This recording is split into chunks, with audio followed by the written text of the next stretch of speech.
The book of Exodus, chapter 1.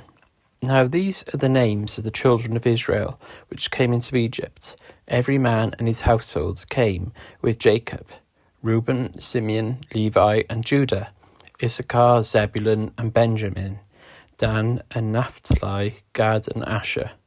And all the souls that came out of the loins of Jacob were 70 souls. For Joseph was in Egypt already. And Joseph died, and all his brethren, and all that generation. And the children of Israel were fruitful, and increased abundantly, and multiplied, and waxed exceeding mighty, and the land was filled with them. Now there arose up a new king over Egypt, which knew not Joseph, and he said unto his people, Behold, the people of the children of Israel are more and mightier than we. Come on, let us deal wisely with them, lest they multiply, and it come to pass that when there falleth out any war, they join also unto our enemies, and fight against us, and so get them up out of the land. Therefore they did set over them taskmasters to afflict them with their burdens, and they built Pharaoh treasure cities, Pithom and Rameses. But the more they afflicted them, the more they multiplied and grew. And they were grieved because of the children of Israel. And the Egyptians made the children of Israel to serve with rigour, and they made their lives bitter with hard bondage in mortar and in brick, and in all manner of service in the field. All their service wherein they made them serve was with rigour. And the king of Egypt spake to the Hebrew midwives, of which the name of the one was Shiphrah, and the name of the other Puah. And he said, When ye do the office of a midwife to the Hebrew women, and see them upon the stools, if it be a son, then ye shall kill him, but if it be a daughter, then she shall live. But the midwives feared God, and did not as the king of Egypt commanded them, but saved the men children alive. And the king of Egypt called for the midwives, and said unto them, Why have ye done this thing, and have saved the men children alive? And the midwives said unto Pharaoh, Because the Hebrew women are not as the Egyptian women, for they are lively, and are delivered ere the midwives come in unto them. Therefore God dealt well with the midwives, and the people multiplied, and waxed very mighty. And it came to pass, because the midwives feared God, that he made them houses. And Pharaoh charged all his people, saying, Every son that is born ye shall cast into the river, and every daughter ye shall save alive. Chapter 2. And there went a man of the house of Levi, and took to wife a daughter of Levi. And the woman conceived, and bare a son. And when she saw him that he was a goodly child, she hid him 3 months. And when she could not longer hide him, she took for him an ark of bulrushes, and daubed it with slime and with pitch, and put the child therein, and she laid it in the flags by the river's brink. And his sister stood afar off, to wit what would be done to him. And the daughter of Pharaoh came down to wash herself at the river, and her maidens walked along by the river's side. And when she saw the ark among the flags, she sent her maid to fetch it. And when she had opened it, she saw the child, and behold, the babe wept. And she had compassion on him, and said, This is one of the Hebrews' children. Then said his sister to Pharaoh's daughter, Shall I go and call to thee a nurse of the Hebrew women, that she may nurse the child for thee? And Pharaoh's daughter said to her, Go. And the maid went and called the child's mother. And Pharaoh's daughter said unto her, Take this child away, and nurse it for me, and I will give thee thy wages. And the woman took the child and nursed it. And the child grew, and she brought him unto Pharaoh's daughter, and he became her son. And she called his name Moses. And she said, Because I drew him out of the water. And it came to pass in those days, when Moses was grown, that he went out unto his brethren, and looked on their burdens. And he spied an Egyptian smiting an Hebrew, one of his brethren. And he looked this way and that way. And when he saw that there was no man, he slew the Egyptian, and hid him in the sand. And when he went out the second day, behold, 2 men of the Hebrews strove together. And he said to him that did the wrong, Wherefore smitest thou thy fellow? And he said, Who made thee a prince and a judge over us? Intendest thou to kill me, as thou killest the Egyptian? And Moses feared, and said, Surely this thing is known. Now when Pharaoh heard this thing, he sought to slay Moses. But Moses fled from the face of Pharaoh, and dwelt in the land of Midian. And he sat down by a well. Now the priest of Midian had 7 daughters, and they came and drew water, and filled the troughs to water their father's flock. And the shepherds came and drove them away. But Moses stood up and helped them, and watered their flock. And when they came to Reuel their father, he said, How is it that ye are come so soon today? And they said, An Egyptian delivered us out of the hand of the shepherds, and also drew water enough for us, and watered the flock. And he said unto his daughters, And where is he? Why is it that ye have left the man? Call him, that he may eat bread. And Moses was content to dwell with the man, and he gave Moses Zipporah his daughter. And she bare him a son, and he called his name Gershom, for he said, I have been a stranger in a strange land. And it came to pass in the process of time that the king of Egypt died, and the children of Israel sighed by reason of the bondage, and they cried. And their cry came up unto God by reason of the bondage. And God heard their groaning, and God remembered his covenant with Abraham, with Isaac, and with Jacob. And God looked upon the children of Israel, and God had respect unto them. Chapter 3. Now Moses kept the flock of Jethro his father-in-law, the priest of Midian. And he led the flock to the backside of the desert, and came to the mountain of God, even to Horeb. And the angel of the Lord appeared unto him in a flame of fire, out of the midst of a bush. And he looked, and behold, the bush burned with fire, and the bush was not consumed. And Moses said, I will now turn aside and see this great sight, why the bush is not burnt. And when the Lord saw that he turned aside to see, God called unto him out of the midst of the bush, and said, Moses, Moses. And he said, Here am I. And he said, Draw not nigh hither, put off thy shoes from off thy feet, for the place whereon thou standest is holy ground. Moreover he said to him, I am the God of thy father, the God of Abraham, the God of Isaac, and the God of Jacob. And Moses hid his face, for he was afraid to look upon God. And the Lord said, I have seen the affliction of my people which are in Egypt, and have heard their cry by reason of their taskmasters. For I know their sorrows, and I am come down to deliver them out of the hand of the Egyptians, and to bring them up out of that land, unto a good land, and a large, unto a land flowing with milk and honey, unto the place of the Canaanites, and the Hittites, and the Amorites, and the Perizzites, and the Hivites, and the Jebusites. Now therefore, behold, the cry of the children of Israel is come unto me, and I have also seen the oppression wherewith the Egyptians oppress them. Come now therefore, and I will send thee unto Pharaoh, that thou mayest bring forth my people, the children of Israel, out of Egypt. And Moses said unto God, Who am I that I should go unto Pharaoh, that I should bring forth the children of Israel out of Egypt? And he said, Certainly I will be with thee, and this shall be a token unto thee, that I have sent thee. When thou hast brought forth the people out of Egypt, you shall serve God upon this mountain. And Moses said unto God, Behold, when I come unto the children of Israel, and shall say unto them, The God of your fathers hath sent me unto you, and they shall say to me, What is his name? What shall I say unto them? And God said unto Moses, I am that I am. And he said, Thus shalt thou say unto the children of Israel, I am have sent me unto you. And God said moreover unto Moses, Thus shalt thou say unto the children of Israel, The Lord God of your fathers, the God of Abraham, the God of Isaac, and the God of Jacob, have sent me unto you. This is my name forever, and this is my memorial unto all generations. Go and gather the elders of Israel together, and say unto them, The Lord God of your fathers, the God of Abraham, of Isaac, and of Jacob, appeared unto me, saying, I have surely visited you, and seen that which is done to you in Egypt. And I have said, I will bring you up out of the affliction of Egypt, unto the land of the Canaanites, and the Hittites, and the Amorites, and the Perizzites, and the Hivites, and the Jebusites, unto a land flowing with milk and honey. And they shall hearken unto thy voice, and thou shalt come, thou and the elders of Israel, unto the king of Egypt.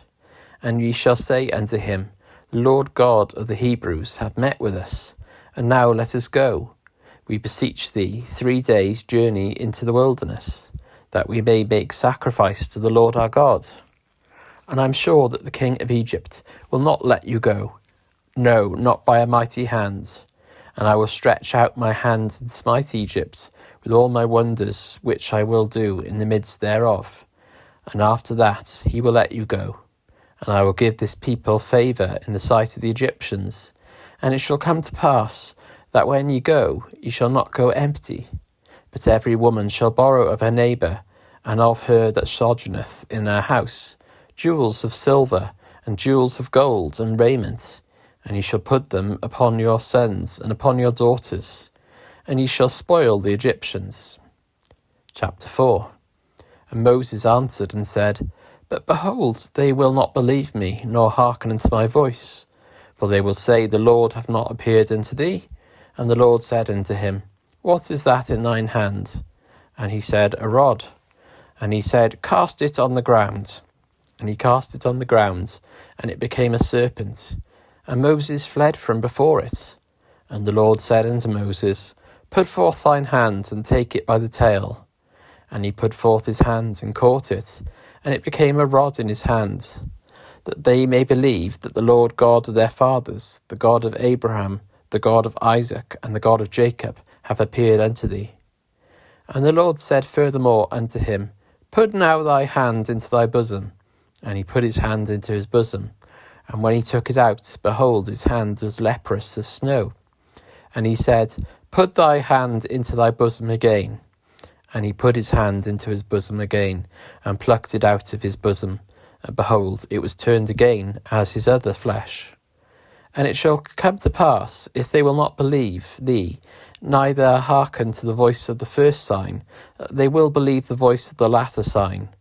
And it shall come to pass, if they will not believe also these 2 signs, neither hearken unto thy voice, that thou shalt take the water of the river, and pour it upon the dry land. And the water which thou takest out of the river shall become blood upon the dry land. And Moses said unto the Lord, O my Lord, I am not eloquent, neither heretofore nor since thou hast spoken unto thy servant, but I am slow of speech, and of a slow tongue. And the Lord said unto him, Who hath made man's mouth, or who maketh the dumb or deaf, or the seeing or the blind? Have not I the Lord? Now therefore go, and I will be with thy mouth, and teach thee what thou shalt say. And he said, O my Lord, send, I pray thee, by the hand of him whom thou wilt send.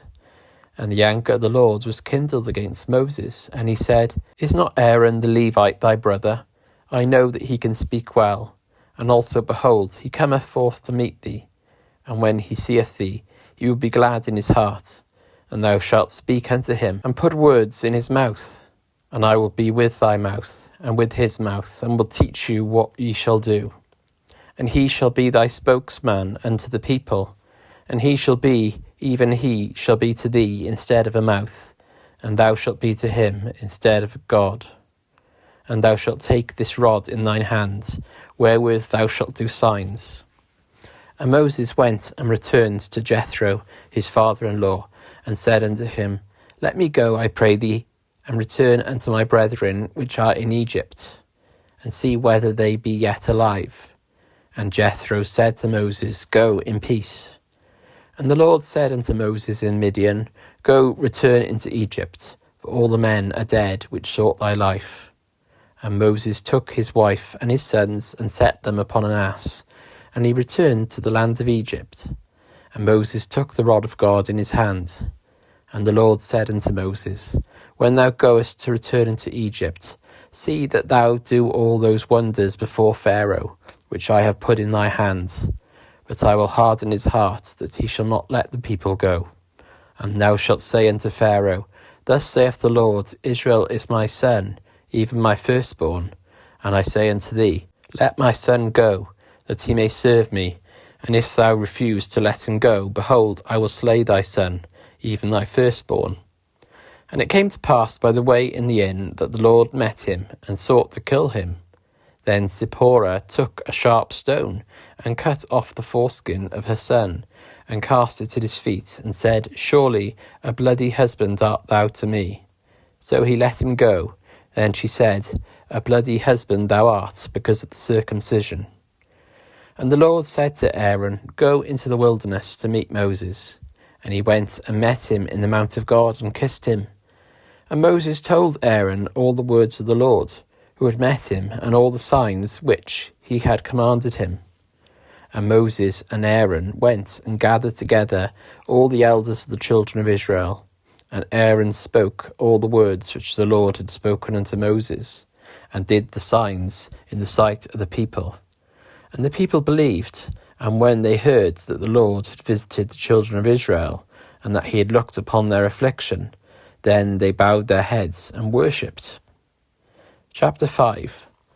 And afterwards Moses and Aaron went in and told Pharaoh, Thus saith the Lord God of Israel, Let my people go, that they may hold a feast unto me in the wilderness. And Pharaoh said, Who is the Lord that I should obey his voice to let Israel go? I know not the Lord, neither will I let Israel go. And they said, The God of the Hebrews hath met with us.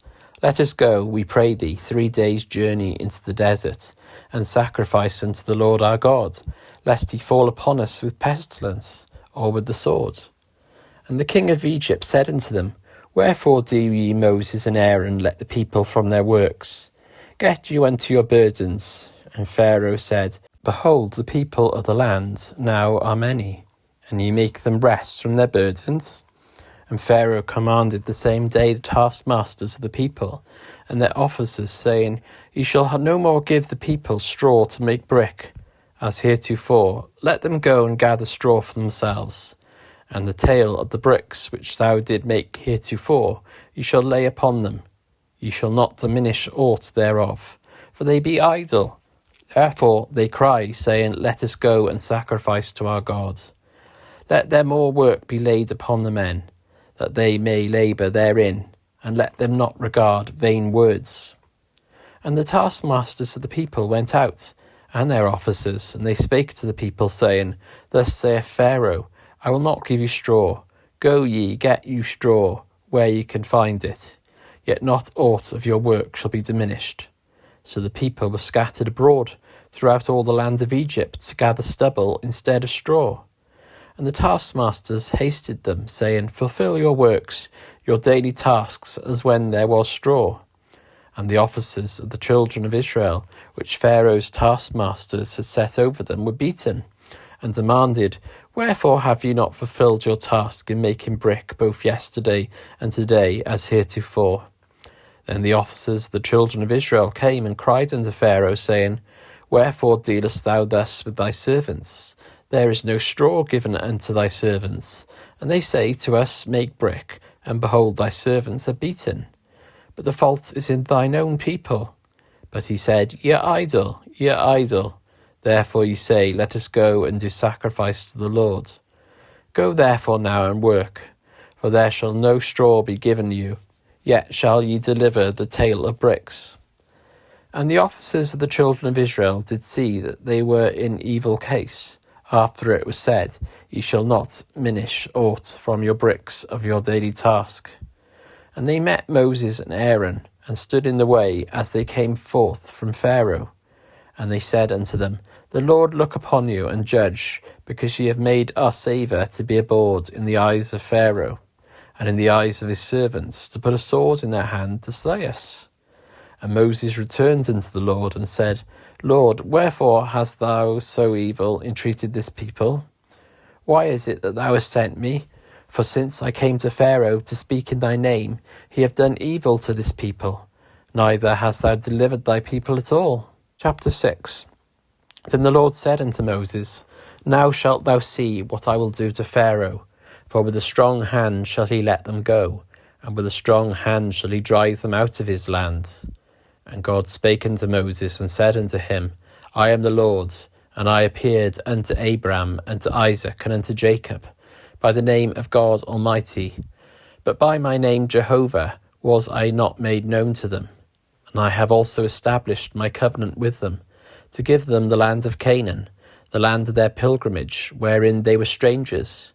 And I have also heard the groaning of the children of Israel, whom the Egyptians keep in bondage, and I have remembered my covenant.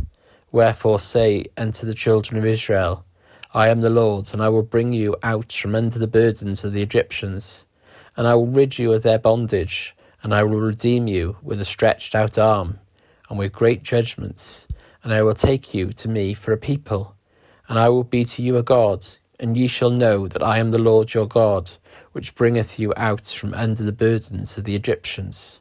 And I will bring you in unto the land, concerning which I did swear to give it to Abraham, to Isaac, and to Jacob, and I will give it you for an heritage. I am the Lord. And Moses spake so unto the children of Israel, but they hearkened not unto Moses for anguish of spirit, and for cruel bondage. And the Lord spake unto Moses, saying, Go in, speak unto Pharaoh king of Egypt, that he let the children of Israel go out of his land. And Moses spake before the Lord, saying, Behold, the children of Israel have not hearkened unto me. How then shall Pharaoh hear me, who am of uncircumcised lips? And the Lord spake unto Moses and unto Aaron, and gave them a charge unto the children of Israel, and unto Pharaoh king of Egypt, to bring the children of Israel out of the land of Egypt. These be the heads of their fathers' houses. The sons of Reuben, the firstborn of Israel, Hanak and Palu, Hezron and Carmi. These be the families of Reuben.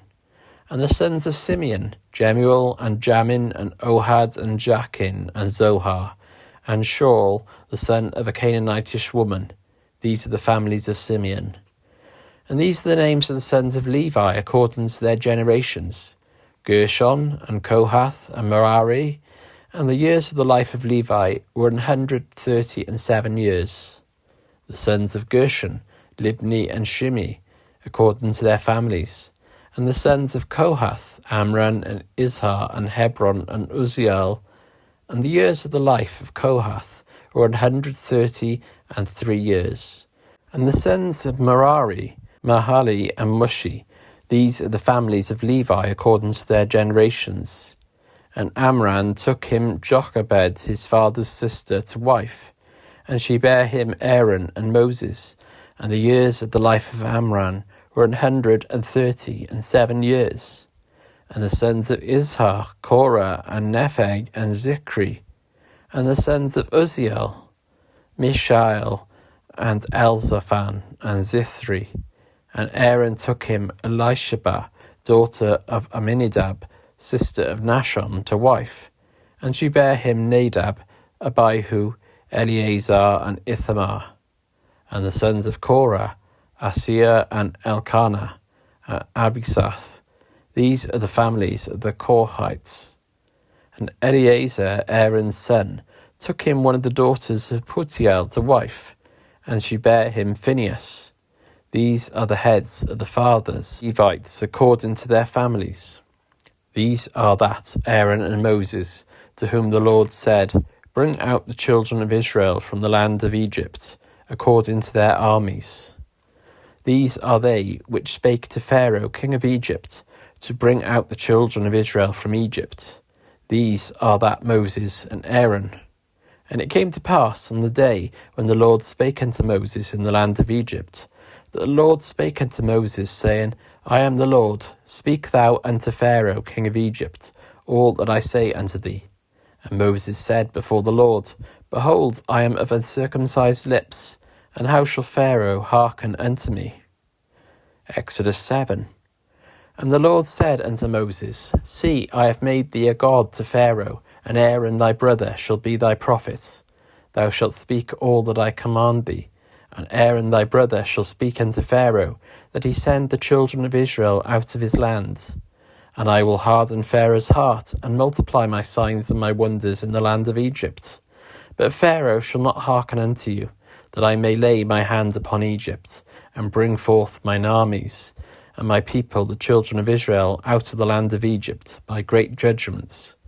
And the Egyptians shall know that I am the Lord, when I stretch forth mine hand upon Egypt, and bring out the children of Israel from among them. And Moses and Aaron did as the Lord commanded them, so did they. And Moses was 80 years old, and Aaron 83 years old, when they spake unto Pharaoh. And the Lord spake unto Moses and unto Aaron, saying, When Pharaoh shall speak unto you, saying, Show a miracle for you, then thou shalt say unto Aaron, Take thy rod and cast it before Pharaoh, and it shall become a serpent. And Moses and Aaron went in unto Pharaoh, and they did so as the Lord had commanded. And Aaron cast down his rod before Pharaoh, and before his servants, and it became a serpent. Then Pharaoh also called the wise men and the sorcerers. Now the magicians of Egypt, they also did in like manner with their enchantments. For they cast down every man his rod, and they became serpents. But Aaron's rod swallowed up their rods. And he hardened Pharaoh's heart, that he hearkened not unto them, as the Lord had said. And the Lord said unto Moses, Pharaoh's heart is hardened, he refuseth to let the people go. Get thee unto Pharaoh in the morning. Lo, he goeth out unto the water. And thou shalt stand by the river's brink against he come, and the rod which was turned to a serpent shalt thou take in thy hand. And thou shalt say unto him, The Lord God of the Hebrews hath sent me unto thee, saying, Let my people go, that they may serve me in the wilderness. And behold, hitherto thou wouldst not hear. Thus saith the Lord, In this thou shalt know that I am the Lord. Behold, I will smite with the rod that is in mine hand upon the waters which are in the river, and they shall be turned to blood.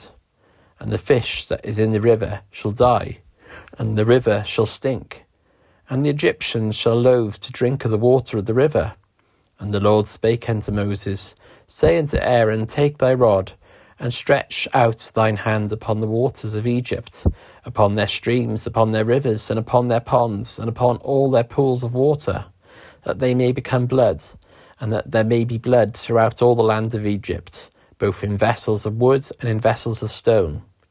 And Moses and Aaron did so as the Lord commanded, and he lifted up the rod, and smote the waters that were in the river, in the sight of Pharaoh, and in the sight of his servants. And all the waters that were in the river were turned to blood, and the fish that was in the river died, and the river stank, and the Egyptians could not drink of the water of the river. And there was blood throughout all the land of Egypt. And the magicians of Egypt did so with their enchantments. And Pharaoh's heart was hardened, neither did he hearken unto them, as the Lord had said. And Pharaoh turned, and went into his house, neither did he set his heart to this also. And all the Egyptians digged round about the river for water to drink, for they could not drink of the water of the river. And 7 days were fulfilled after that the Lord had smitten the river. Chapter 8. And the Lord spake unto Moses, Go unto Pharaoh, and say unto him, Thus saith the Lord, Let my people go, that they may serve me. And if thou refuse to let them go, behold, I will smite all thy borders with frogs. And the river shall bring forth frogs abundantly, which shall go up and come into thy house, and into thy bedchamber, and upon thy bed, and into the house of thy servants, and upon thy people, and into thine ovens, and into thy kneading troughs. And the frogs shall come up both on thee, and upon thy people, and upon all thy servants. And the Lord spake unto Moses, Say unto Aaron, Stretch forth thine hands with thy rod over the streams, over the rivers, and over the ponds, and cause frogs to come up upon the land of Egypt. And Aaron stretched out his hand over the waters of Egypt, and the frogs came up and covered the land of Egypt. And the magicians did so with their enchantments, and brought up frogs upon the land of Egypt. Then Pharaoh called for Moses and Aaron, and said, Entreat the Lord that he may take away the frogs from me, and from my people, and I will let the people go, that they may do sacrifice unto the Lord. And Moses said unto Pharaoh, Glory over me, when shall I entreat for thee, and for thy servants, and for thy people, to destroy the frogs from thee, and thy houses, that they may remain in the river only? And he said, Tomorrow. And he said, Be it according to thy word, that thou mayest know that there is none like unto the Lord our God. And the frogs shall depart from thee, and from thy houses, and from thy servants, and from thy people. They shall remain in the river only. And Moses and Aaron went out from Pharaoh. And Moses cried unto the Lord, because of the frogs which he had brought against Pharaoh. And the Lord did according to the words of Moses. And the frogs died out of the houses, out of the villages, and out of the fields. And they gathered them together upon heaps, and the land stank. But when Pharaoh saw that there was respite, he hardened his heart, and hearkened not unto them, as the Lord had said. And the Lord said unto Moses, Say unto Aaron, Stretch out thy rod, and smite the dust of the land, that it may become lice throughout all the land of Egypt. And they did so, for Aaron stretched out his hand with his rod, and smote the dust of the earth, and it became lice in man and in beast. All the dust of the land became lice throughout all the land of Egypt. And the magicians did so with their enchantments, to bring forth lice, but they could not. So there was lice upon man and upon beast. Then the magicians said unto Pharaoh, This is the finger of God. And Pharaoh's heart was hardened, and he hearkened not unto them, as the Lord had said. And the Lord said unto Moses, Rise up early in the morning, and stand before Pharaoh. Lo, he cometh forth to the water. And say unto him, Thus saith the Lord, Let my people go, that they may serve me. Else, if thou wilt not let my people go, behold, I will send swarms of flies upon thee, and upon thy servants, and upon thy people, and into thy houses, and the houses of the Egyptians shall be full of swarms of flies, and also the ground wherein they are. And I will sever in that day the land of Goshen, in which my people dwell, that no swarms of flies shall be there, to the end thou mayest know that I am the Lord in the midst of the earth. And I will put a division between my people and thy people. Tomorrow shall this sign be. And the Lord did so. And there came a grievous swarm of flies into the house of Pharaoh, and into his servants' houses, and into all the land of Egypt. The land was corrupted by reason of the swarm of flies. And Pharaoh called for Moses and for Aaron, and said, Go ye, sacrifice to your God in the land. And Moses said, It is not meet so to do, for we shall sacrifice the abomination of the Egyptians to the Lord our God. Lo, shall we sacrifice the abomination of the Egyptians before their eyes, and will they not stone us? We will go 3 days' journey into the wilderness, and sacrifice to the Lord our God, as he shall command us. And Pharaoh said, I will let you go, that ye may sacrifice to the Lord your God in the wilderness. Only ye shall not go very far away. Entreat for me. And Moses said, Behold, I will go out from thee, and I will entreat the Lord, that the swarm of flies may depart from Pharaoh, from his servants, and from his people. Tomorrow, but let not Pharaoh deal deceitfully any more in not letting the people go to sacrifice to the Lord. And Moses went out from Pharaoh, and entreated the Lord. And the Lord did according to the word of Moses, and he removed the swarm of flies from Pharaoh, from his servants, and from his people. There remained not one, and Pharaoh hardened his heart at this time also, neither would he let the people go. Chapter 9. Then the Lord said unto Moses, Go in unto Pharaoh, and tell him, Thus saith the Lord God of the Hebrews, Let my people go, that they may serve me. For if thou refuse to let them go, and wilt hold them still, behold, the hand of the Lord is upon thy cattle, which is in the field, upon the horses, upon the asses, upon the camels, upon the oxen, and upon the sheep. There shall be a very grievous pestilence. And the Lord shall sever between the cattle of Israel and the cattle of Egypt, and there shall nothing die of all that is the children of Israel's. And the Lord appointed a set time, saying, Tomorrow the Lord shall do this thing in the land. And the Lord did that thing on the morrow, and all the cattle of Egypt died. But of the cattle of the children of Israel died not one. And Pharaoh sent, and behold, there was not one of the cattle of the Israelites dead. And the heart of Pharaoh was hardened, and he did not let the people go. And the Lord said unto Moses and unto Aaron, Take to you handfuls of ashes of the furnace, and let Moses sprinkle it toward the heaven in the sight of Pharaoh, and it shall become small dust in all the land of Egypt, and shall be a boil breaking forth with blains upon man and upon beast, throughout all the land of Egypt. And they took ashes of the furnace and stood before Pharaoh, and Moses sprinkled it up towards heaven, and it became a boil breaking forth with blains upon man and upon beast. And the magicians could not stand before Moses because of the boils, for the boil was upon the magicians and upon all the Egyptians. And the Lord hardened the heart of Pharaoh, and he hearkened not unto them, as the Lord had spoken unto Moses.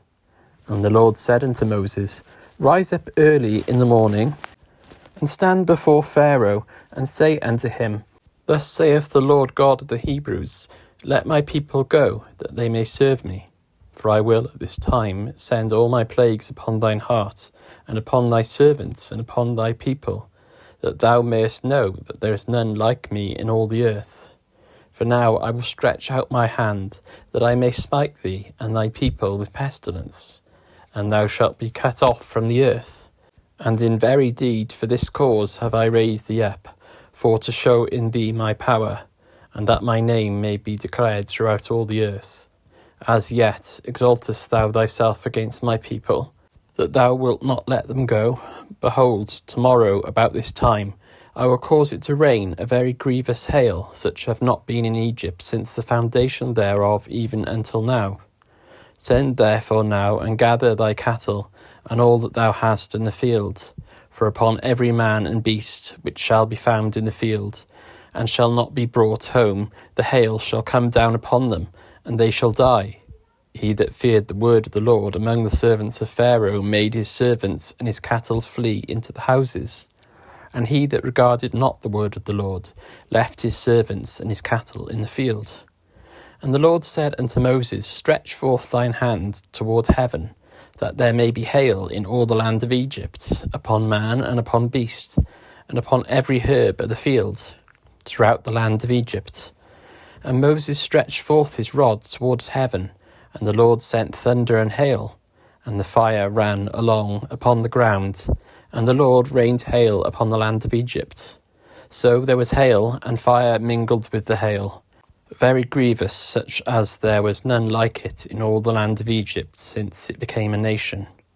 And the hail smote throughout all the land of Egypt, all that was in the field, both man and beast. And the hail smote every herb of the field, and brake every tree of the field. Only in the land of Goshen, where the children of Israel were, was there no hail. And Pharaoh sent and called for Moses and Aaron, and said unto them, I have sinned this time, the Lord is righteous, and I and my people are wicked. Entreat the Lord, for it is enough, that there be no more mighty thunderings and hail, and I will let you go, and ye shall stay no longer. And Moses said unto him, As soon as I am gone out of the city, I will spread abroad my hands unto the Lord, and the thunder shall cease, neither shall there be any more hail, that thou mayest know how that the earth is the Lord's.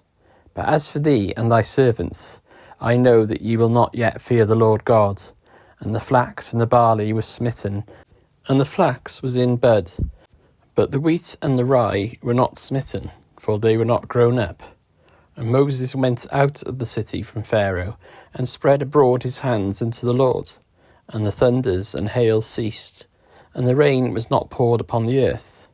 And when Pharaoh saw that the rain and the hail and the thunders were ceased, he sinned yet more, and hardened his heart, he and his servants. And the heart of Pharaoh was hardened, neither would he let the children of Israel go, as the Lord had spoken by Moses. Chapter 10. And the Lord said unto Moses, Go in unto Pharaoh, for I have hardened his heart, and the heart of his servants, that I might show these my signs before him, and that thou mayest tell in the ears of thy son, and of thy son's son, what things I have wrought in Egypt, and my signs which I have done among them, that ye may know how that I am the Lord. And Moses and Aaron came in unto Pharaoh, and said unto him, Thus saith the Lord God of the Hebrews, How long wilt thou refuse to humble thyself before me? Let my people go, that they may serve me. Else if thou refuse to let my people go, behold, tomorrow will I bring the locusts into thy coast, and they shall cover the face of the earth, that one cannot be able to see the earth. And they shall eat the residue of that which is escaped, which remaineth unto you from the hail, and shall eat every tree which groweth for you out of the field. And they shall fill thy houses, and the houses of all thy servants, and the houses of all the Egyptians, which neither thy fathers nor thy fathers' fathers have seen, since the day that they were upon the earth unto this day. And he turned himself and went out from Pharaoh. And Pharaoh's servants said unto him, How long shall this man be a snare unto us? Let the men go, that they may serve the Lord their God. Knowest thou not yet that Egypt is destroyed? And Moses and Aaron were brought again unto Pharaoh, and he said unto them, Go, serve the Lord your God. But who are they that shall go? And Moses said, We will go with our young and with our old, with our sons and with our daughters, with our flocks and with our herds will we go. For we must hold a feast unto the Lord. And he said unto them, Let the Lord be so with you, as I will let you go. And your little ones, look to it, for evil is before you. Not so, go now, ye that are men, and serve the Lord, for that ye did desire. And they were driven out from Pharaoh's presence. And the Lord said unto Moses, Stretch out thine hand over the land of Egypt for the locusts, that they may come up upon the land of Egypt, and eat every herb of the land, even all that the hail hath left. And Moses stretched forth his rod over the land of Egypt, and the Lord brought an east wind upon the land all that day and all that night. And when it was morning, the east wind brought the locusts, and the locusts went up over all the land of Egypt, and rested in all the coasts of Egypt. Very grievous were they. Before them there was no such locusts as they, neither after them shall be such. For they covered the face of the whole earth, so that the land was darkened. And they did eat every herb of the land, and all the fruit of the trees which the hail had left. And there remained not any green thing in the trees, or in the herbs of the fields, through all the land of Egypt. Then Pharaoh called for Moses and Aaron in haste, and he said, I have sinned against the Lord your God, and against you. Now therefore forgive, I pray thee, my sin only this once, and entreat the Lord your God, that he may take away from me this death only. And he went out from Pharaoh and entreated the Lord. And the Lord turned a mighty strong west wind, which took away the locusts, and cast them into the Red Sea. There remained not one locust in all the coasts of Egypt. But the Lord hardened Pharaoh's heart, so that he would not let the children of Israel go. And the Lord said unto Moses, Stretch out thine hand toward heaven, that there may be darkness over the land of Egypt, even darkness which may be felt. And Moses stretched forth his hand towards heaven, and there was a thick darkness in all the land of Egypt 3 days. They saw not one another, neither rose any from his place for 3 days, but all the children of Israel had light in their dwellings. And Pharaoh called unto Moses and said, Go ye, serve the Lord, only let your flocks and your herds be stayed. Let your little ones also go with you. And Moses said, Thou must give us also sacrifices and burnt offerings, that we may sacrifice unto the Lord our God. Our cattle also shall go with us. There shall not an hoof be left behind. For thereof must we take to serve the Lord our God. And we know not with what we must serve the Lord until we come thither. But the Lord hardened Pharaoh's heart, and he would not let them go. And Pharaoh said unto him, Get thee from me, take heed to thyself, see my face no more. For in that day thou seest my face, thou shalt die. And Moses said, Thou hast spoken well, I will see thy face again no more. Chapter 11. And the Lord said unto Moses, Yet will I bring one plague more upon Pharaoh and upon Egypt. Afterwards he will let you go hence. When he shall let you go, he shall surely thrust you out hence altogether. Speak now in the ears of the people, and let every man borrow of his neighbour, and every woman of her neighbour, jewels of silver and jewels of gold. And the Lord gave the people favour in the sight of the Egyptians. Moreover, the man Moses was very great in the land of Egypt, in the sight of Pharaoh's servants, and in the sight of the people. And Moses said, Thus saith the Lord, About midnight will I go out into the midst of Egypt, and all the firstborn in the land of Egypt shall die.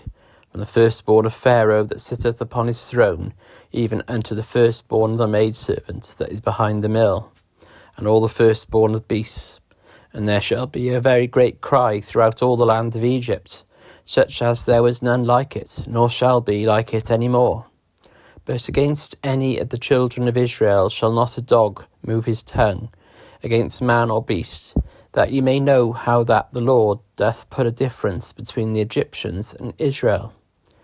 And all these thy servants shall come down unto me, and bow down themselves unto me, saying, Get thee out, and all the people that follow thee. And after that I will go out. And he went from Pharaoh in a great anger. And the Lord said unto Moses, Pharaoh shall not hearken unto you, that my wonders may be multiplied in the land of Egypt. And Moses and Aaron did all these wonders before Pharaoh. And the Lord hardened Pharaoh's heart, so that he would not let the children of Israel go out of his land. Chapter 12. And the Lord spake unto Moses and Aaron in the land of Egypt, saying, This month shall be unto you the beginning of months. It shall be the first month of the year to you. Speak ye unto all the congregation of Israel, saying, In the 10th day of this month they shall take to them every man a lamb, according to the house of their fathers, a lamb for an house. And if the household be too little for the lamb, let him and his neighbour next unto his house take it according to the number of the souls. Every man according to his eating shall make your count for the lamb. Your lamb shall be without blemish, a male of the first year. You shall take it out from the sheep, or from the goats, and you shall keep it up until the 14th day of the same month. And the whole assembly of the congregation of Israel shall kill it in the evening. And they shall take of the blood, and strike it on the 2 side posts, and on the upper doorposts of the houses, wherein they shall eat. And they shall eat the flesh in that night, roast with fire and unleavened bread, and with bitter herbs they shall eat it. Eat not of it raw, nor sodden at all with water, but roast with fire, his head with his legs, and with the purtenance thereof.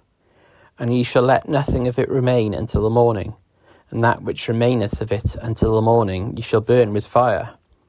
And thus shall ye eat it, with your loins girded, your shoes on your feet, and your staff in your hand. And ye shall eat it in haste. It is the Lord's Passover. For I will pass through the land of Egypt this night, and will smite all the firstborn in the land of Egypt, both man and beast, and against all the gods of Egypt I will execute judgment. I am the Lord. And the blood shall be to you for a token upon the houses where ye are. And when I see the blood, I will pass over you, and the plague shall not be upon you to destroy you, when I smite the land of Egypt. And this day shall be unto you for a memorial, and ye shall keep it a feast to the Lord throughout your generations. Ye shall keep it a feast by an ordinance forever. 7 days shall ye eat unleavened bread. Even the first day ye shall put away leaven out of your houses. For whosoever eateth leavened bread from the first day until the 7th day, that soul shall be cut off from Israel. And in the first day there shall be an holy convocation, and in the 7th day there shall be an holy convocation to you. No manner of work shall be done in them, save that which every man must eat, that only may be done of you. And ye shall observe the feast of unleavened bread, for in this selfsame day have I brought your armies out of the land of Egypt. Therefore shall ye observe this day in your generations by an ordinance forever. In the first month, on the 14th day of the month at even, ye shall eat unleavened bread until the 21st day of the month at even.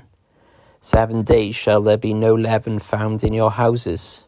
For whosoever eateth that which is leavened, even that soul shall be cut off from the congregation of Israel, whether he be a stranger or born in the land. Ye shall eat nothing leavened. In all your habitations shall ye eat unleavened bread. Then Moses called for all the elders of Israel, and said unto them, Draw out and take you a lamb, according to your families, and kill the Passover. And ye shall take a bunch of hyssop, and dip it in the blood that is in the basin, and strike the lintel and the 2 side posts with the blood that is in the basin. And none of you shall go out at the door of his house until the morning, for the Lord will pass through to smite the Egyptians. And when he seeth the blood upon the lintel, and on the 2 side posts. The Lord will pass over the door, and he will not suffer the destroyer to come in unto your houses to smite you. And ye shall observe this thing for an ordinance to thee and to thy sons for ever. And it shall come to pass, when ye be come to the land which the Lord will give you, according as he hath promised, that ye shall keep this service. And it shall come to pass, when your children shall say unto you, What mean ye by this service? That ye shall say, It is the sacrifice of the Lord's Passover, who passed over the houses of the children of Israel in Egypt, when he smote the Egyptians, and delivered our houses. And the people bowed their head and worshipped. And the children of Israel went away, and did as the Lord had commanded Moses and Aaron, so did they. And it came to pass that at midnight the Lord smote all the firstborn in the land of Egypt, from the firstborn of Pharaoh that sat on his throne, and to the firstborn of the captive that was in the dungeon, and all the firstborn of cattle. And Pharaoh rose up in the night, he and all his servants, and all the Egyptians, and there was a great cry in Egypt, for there was not a house where there was not one dead. And he called for Moses and Aaron by night, and said, Rise up, and get you forth from among my people, both ye and the children of Israel, and go, serve the Lord, as ye have said. Also take your flocks and your herds, as ye have said, and be gone, and bless me also. And the Egyptians were urgent unto the people, that they might send them out of the land in haste. For they said, We be all dead men. And the people took their dough before it was leavened, their kneading troughs being bound up in their clothes upon their shoulders. And the children of Israel did according to the word of Moses. And they borrowed of the Egyptians jewels of silver and jewels of gold and raiment. And the Lord gave the people favour in the sight of the Egyptians, so that they lent unto them such things as they required. And they spoiled the Egyptians, and the children of Israel journeyed from Ramesses to Succoth, about 600,000 on foot, that were men, besides children, and a mixed multitude went up also with them, and flocks and herds, even very much cattle. And they baked unleavened cakes of the dough which they brought forth out of Egypt. For it was not leavened, because they were thrust out of Egypt, and could not tarry, neither had they prepared for themselves any victual. Now the sojourning of the children of Israel who dwelt in Egypt was 430 years. And it came to pass at the end of the 430 years, even the selfsame day it came to pass, that all the hosts of the Lord went out from the land of Egypt. It is a night to be much observed unto the Lord for bringing them out from the land of Egypt. This is that night of the Lord, to be observed of all the children of Israel in their generations. And the Lord said unto Moses and Aaron, This is the ordinance of the Passover. There shall no stranger eat thereof, but every man's servant that is bought for money, when thou hast circumcised him, then shall he eat thereof. A foreigner and an hired servant shall not eat thereof. In one house shall it be eaten. Thou shalt not carry forth aught of the flesh abroad out of the house, neither shall ye break a bone thereof. All the congregation of Israel shall keep it. And when a stranger shall sojourn with thee, and will keep the Passover to the Lord, let all his males be circumcised, and then let him come near and keep it, and he shall be as one that is born in the land. For no uncircumcised person shall eat thereof. One law shall be to him that is homeborn, and unto the stranger that sojourneth among you. Thus did all the children of Israel, as the Lord commanded Moses and Aaron, so did they. And it came to pass the selfsame day, that the Lord did bring the children of Israel out of the land of Egypt by their armies. Chapter 13. And the Lord spake unto Moses, saying, Sanctify unto me all the firstborn, whatsoever openeth the womb among the children of Israel, both of man and of beast, is mine. And Moses said unto the people, Remember this day in which ye came out from Egypt, out of the house of bondage, for by strength of hand the Lord brought you out from this place. There shall be no leavened bread be eaten. This day came ye out in the month Abib. And it shall be, when the Lord shall bring thee into the land of the Canaanites, and the Hittites, and the Amorites, and the Hivites, and the Jebusites, which he sware unto thy fathers to give thee, a land flowing with milk and honey, that thou shalt keep this service in this month. 7 days thou shalt eat unleavened bread, and in the 7th day shall be a feast to the Lord. Unleavened bread shall be eaten 7 days, and there shall no leavened bread be seen with thee. Neither shall there be leaven seen with thee in all thy quarters. And thou shalt show thy son in that day, saying, This is done because of that which the Lord did unto me, when I came forth out of Egypt. And it shall be for a sign unto thee upon thine hand, and for a memorial between thy eyes, that the Lord's law may be in thy mouth. For with a strong hand hath the Lord brought thee out of Egypt. Thou shalt therefore keep this ordinance in his season from year to year. And it shall be, when the Lord shall bring thee into the land of the Canaanites, as he sware unto thee and to thy fathers, and shall give it thee, that thou shalt set apart unto the Lord all that openeth the womb, and every firstling that cometh of a beast which thou hast, the males shall be the Lord's. And every firstling of an ass thou shalt redeem with a lamb. And if thou wilt not redeem it, then thou shalt break his neck, and all the firstborn of man among thy children shalt thou redeem. And it shall be, when thy son asketh thee in time to come, saying, What is this? That thou shalt say unto him, By strength of hand the Lord brought us out from Egypt, from the house of bondage.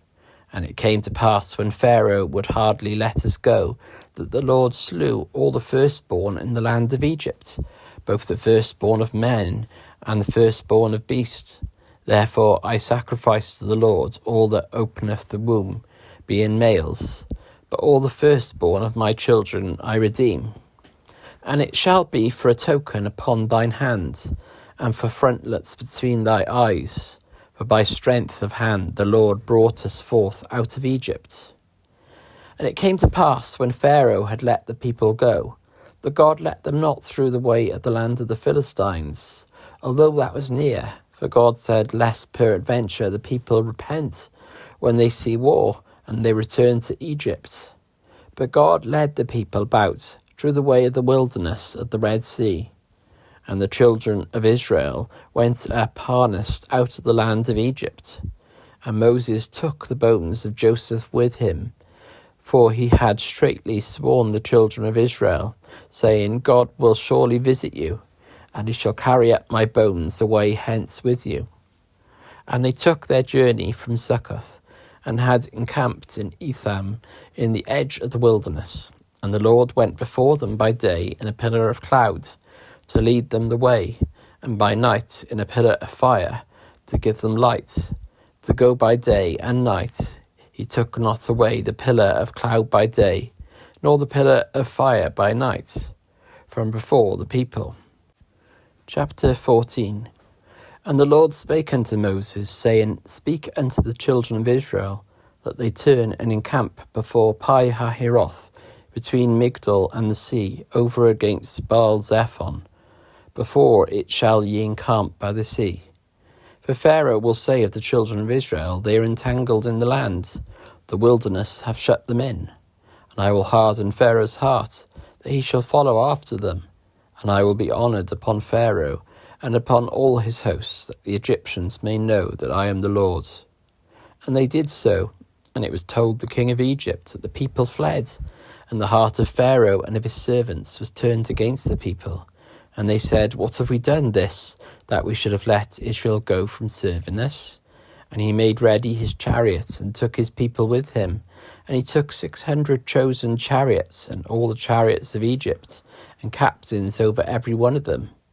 And the Lord hardened the heart of Pharaoh, king of Egypt, and he pursued after the children of Israel.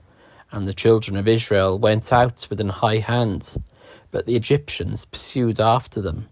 All the horses and chariots of Pharaoh, and his horsemen, and his army, and overtook them encamping by the sea, beside Pi-hahiroth, before Baal-zephon. And when Pharaoh drew nigh, the children of Israel lifted up their eyes, and behold, the Egyptians marched after them, and they were sore afraid. And the children of Israel cried out unto the Lord, and they said unto Moses, Because there was no graves in Egypt, hast thou taken us away to die in the wilderness? Wherefore hast thou dealt thus with us, to carry us forth out of Egypt? Is not this the word that we did tell thee in Egypt, saying, Let us alone, that we may serve the Egyptians? For it had been better for us to serve the Egyptians, than that we should die in the wilderness. And Moses said unto the people, Fear ye not, stand still, and see the salvation of the Lord, which he shall show to you this day. For the Egyptians whom ye have seen today, ye shall not see them again no more forever. The Lord shall fight for you, and ye shall hold your peace. And the Lord said unto Moses, Wherefore criest thou unto me? Speak unto the children of Israel, that they go forward. But lift thou up thy rod, and stretch out thine hand over the sea, and divide it. And the children of Israel shall go on dry ground through the midst of the sea. And I, behold, I will harden the hearts of the Egyptians, and they shall follow them. And I will get me honour upon Pharaoh, and upon all his host, upon his chariots, and upon his horsemen. And the Egyptians shall know that I am the Lord, when I have gotten me honour upon Pharaoh, upon his chariots, upon his horsemen. And the angel of God, which went before the camp of Israel, removed and went behind them. And the pillar of the cloud went from before their face, and stood behind them. And it came between the camp of the Egyptians and the camp of Israel. And it was a cloud and darkness to them, but it gave light by night to these, so that the one came not near the other all the night. And Moses stretched out his hand over the sea, and the Lord caused the sea to go back by a strong east wind all that night, and made the sea dry land, and the waters were divided. And the children of Israel went into the midst of the sea upon the dry ground, and the waters were a wall unto them on their right hand and on their left. And the Egyptians pursued, and went in after them to the most of the sea, even all Pharaoh's horses, his chariots, and his horsemen. And it came to pass that in the morning watch the Lord looked unto the host of the Egyptians through the pillar of fire and of the cloud, and troubled the host of the Egyptians, and took off their chariot wheels. They drove them heavily, so that the Egyptians said, Let us flee from the face of Israel, for the Lord fighteth for them against the Egyptians. And the Lord said unto Moses, Stretch out thine hand over the sea, that the waters may come again over the Egyptians, upon their chariots and upon their horsemen. And Moses stretched forth his hand over the sea, and the sea returned to his strength, when the morning appeared, and the Egyptians fled against it. And the Lord overthrew the Egyptians in the midst of the sea, and the waters returned and covered the chariots and the horsemen, and all the host of Pharaoh that came into the sea after them. There remained not so much as one of them.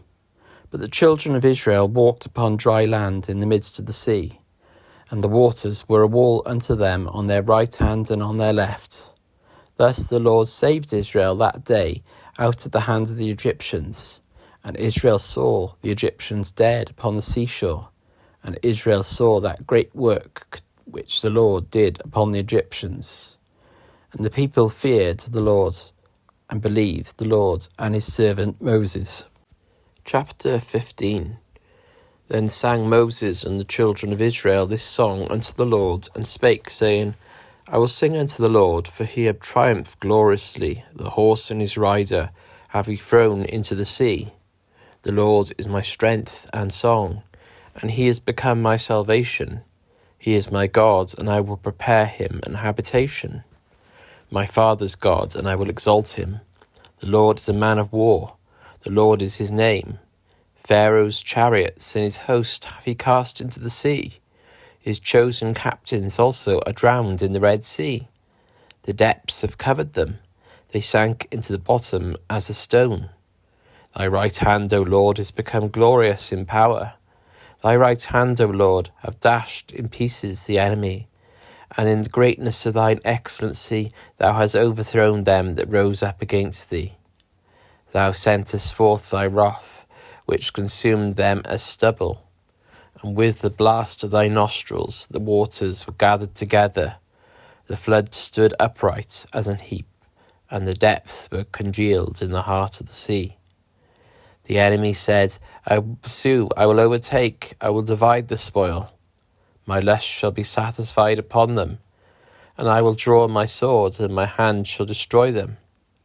Thou didst blow with thy wind, the sea covered them, they sank as lead in the mighty waters.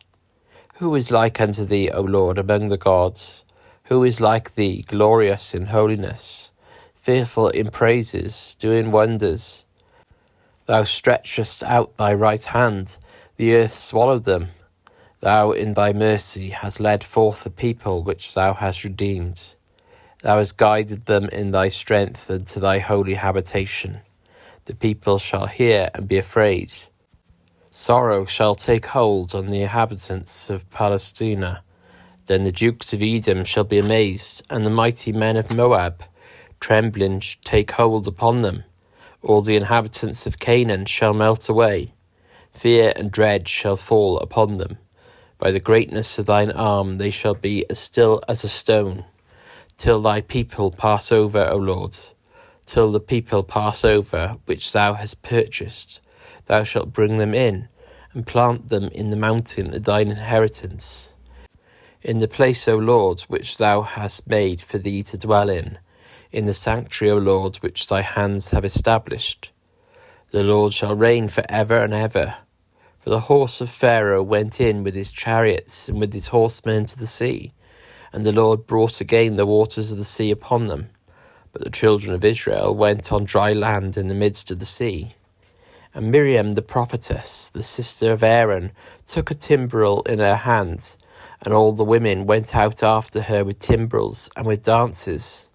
And Miriam answered them, Sing ye to the Lord, for he hath triumphed gloriously.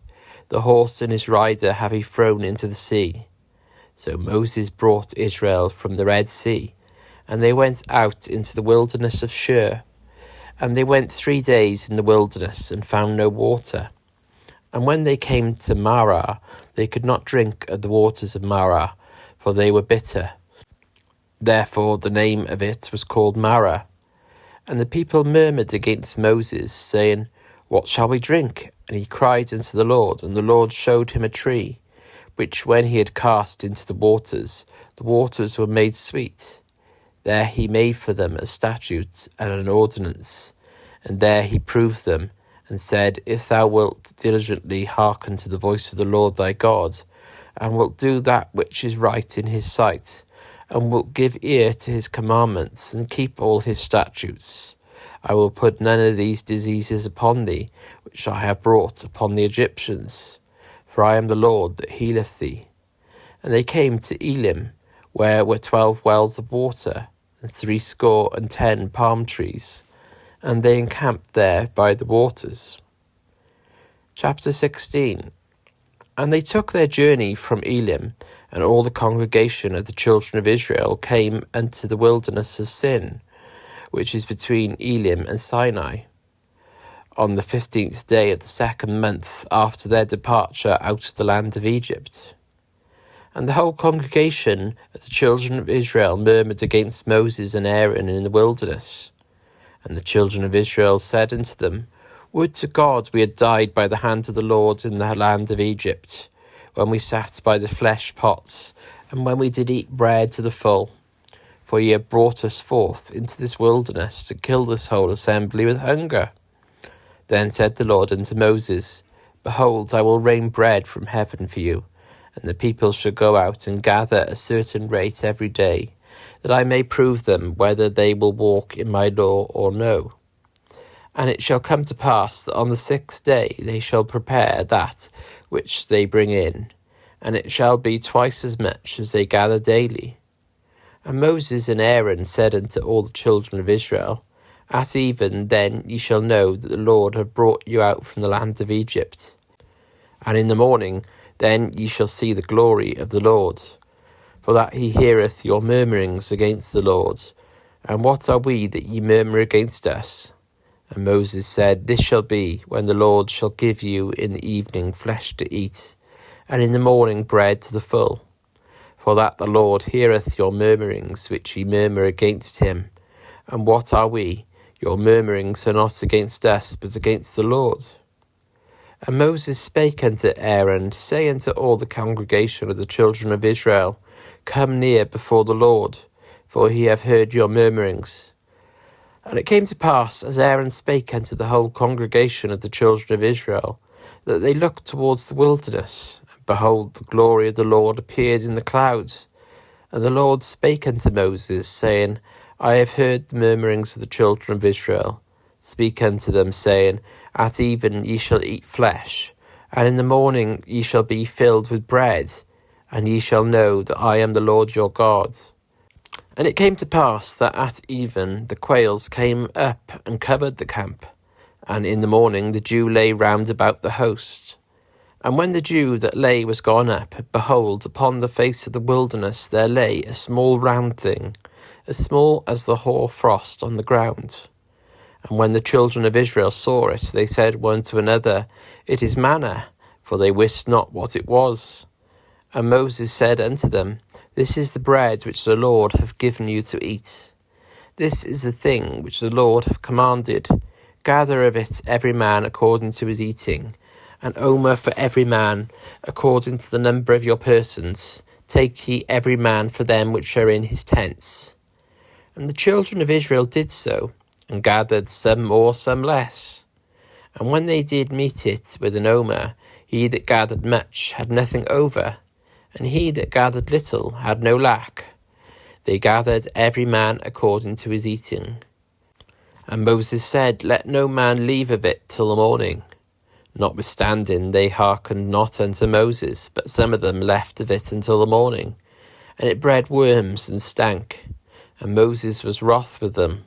And they gathered it every morning, every man according to his eating. And when the sun waxed hot, it melted. And it came to pass that on the 6th day they gathered twice as much bread, 2 omers, 1 man. And all the rulers of the congregation came and told Moses. And he said unto them, This is that which the Lord hath said, Tomorrow is the rest of the holy Sabbath unto the Lord. Bake that which ye will bake today, and see that ye will seethe, and that which remaineth over lay up for you to be kept until the morning. And they laid it up till the morning, as Moses bade, and it did not stink, neither was there any worm therein. And Moses said, Eat that today, for today is a Sabbath unto the Lord. Today ye shall not find it in the field. 6 days ye shall gather it, but on the 7th day, which is the Sabbath, in it there shall be none. And it came to pass that there went out some of the people on the 7th day for to gather, and they found none. And the Lord said unto Moses, How long refuse ye to keep my commandments and my laws? See, for that the Lord hath given you the Sabbath. Therefore he giveth you on the 6th day the bread of 2 days. Abide ye every man in his place. Let no man go out of his place on the 7th day. So the people rested on the 7th day.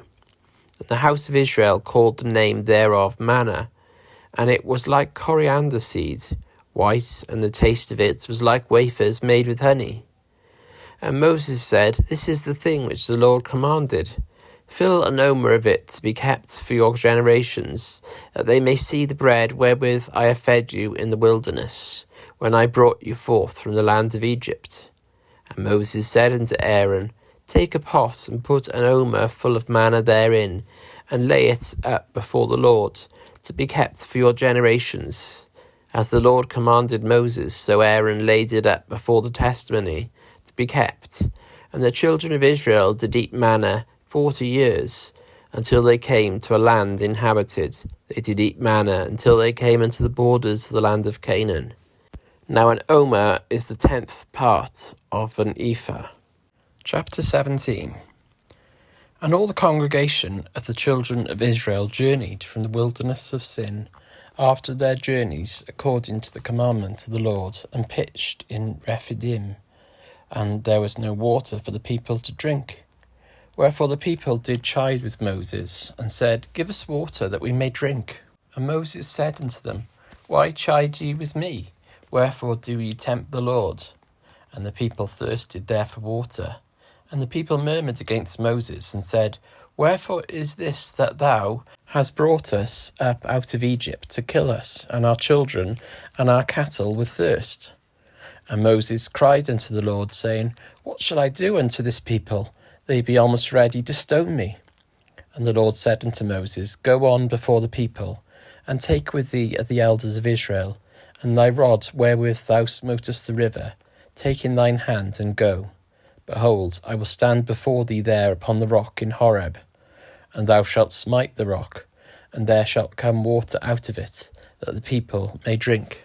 And Moses did so in the sight of the elders of Israel, and he called the name of the place Massah, and Meribah, because of the chiding of the children of Israel, and because they tempted the Lord, saying, Is the Lord among us or not? Then came Amalek and fought with Israel in Rephidim, and Moses said unto Joshua, Choose us out men, and go out to fight with Amalek. Tomorrow I will stand on the top of the hill, with the rod of God in mine hand. So Joshua did as Moses had said to him, and fought with Amalek. And Moses, Aaron, and Hur went up to the top of the hill. And it came to pass, when Moses held up his hand, that Israel prevailed, and when he let down his hand, Amalek prevailed. But Moses' hands were heavy, and they took a stone and put it under him.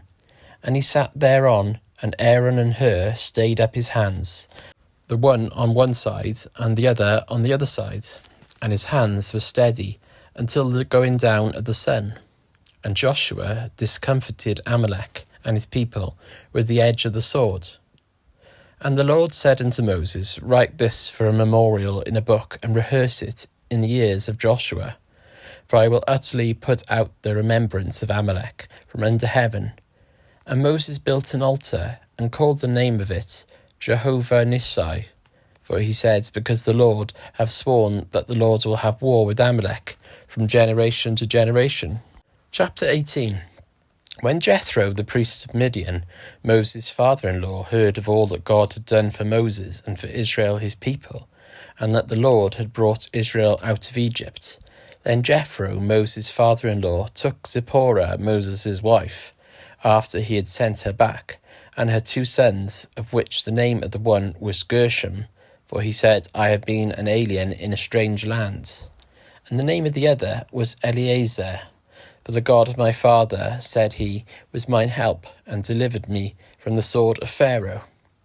And Jethro, Moses' father-in-law, came with his sons and his wife unto Moses in the wilderness, where he encamped at the mount of God. And he said unto Moses, I, thy father-in-law Jethro, am come unto thee, and thy wife and her 2 sons with her. And Moses went out to meet his father-in-law, and did obeisance, and kissed him. And they asked each other their welfare, and they came into the tent. And Moses told his father-in-law all that the Lord had done unto Pharaoh and to the Egyptians for Israel's sake, and all the travail that had come upon them by the way, and how the Lord delivered them. And Jethro rejoiced for all the goodness which the Lord had done to Israel, whom he had delivered out of the hand of the Egyptians. And Jethro said, Blessed be the Lord, who hath delivered you out of the hand of the Egyptians, and out of the hand of Pharaoh, who hath delivered the people from under the hand of the Egyptians. Now I know that the Lord is greater than all gods, for in the thing wherein they dealt proudly, he was above them. And Jethro, Moses' father-in-law, took a burnt offering and sacrifices for God. And Aaron came, and all the elders of Israel, to eat bread with Moses' father-in-law before God. And it came to pass on the morrow that Moses sat to judge the people, and the people stood by Moses from the morning unto the evening. And when Moses' father-in-law saw all that he did to the people, he said, What is this thing that thou doest to the people? Why sittest thou thyself alone, and all the people stand by thee from morning unto even? And Moses said unto his father-in-law, Because the people come unto me to inquire of God.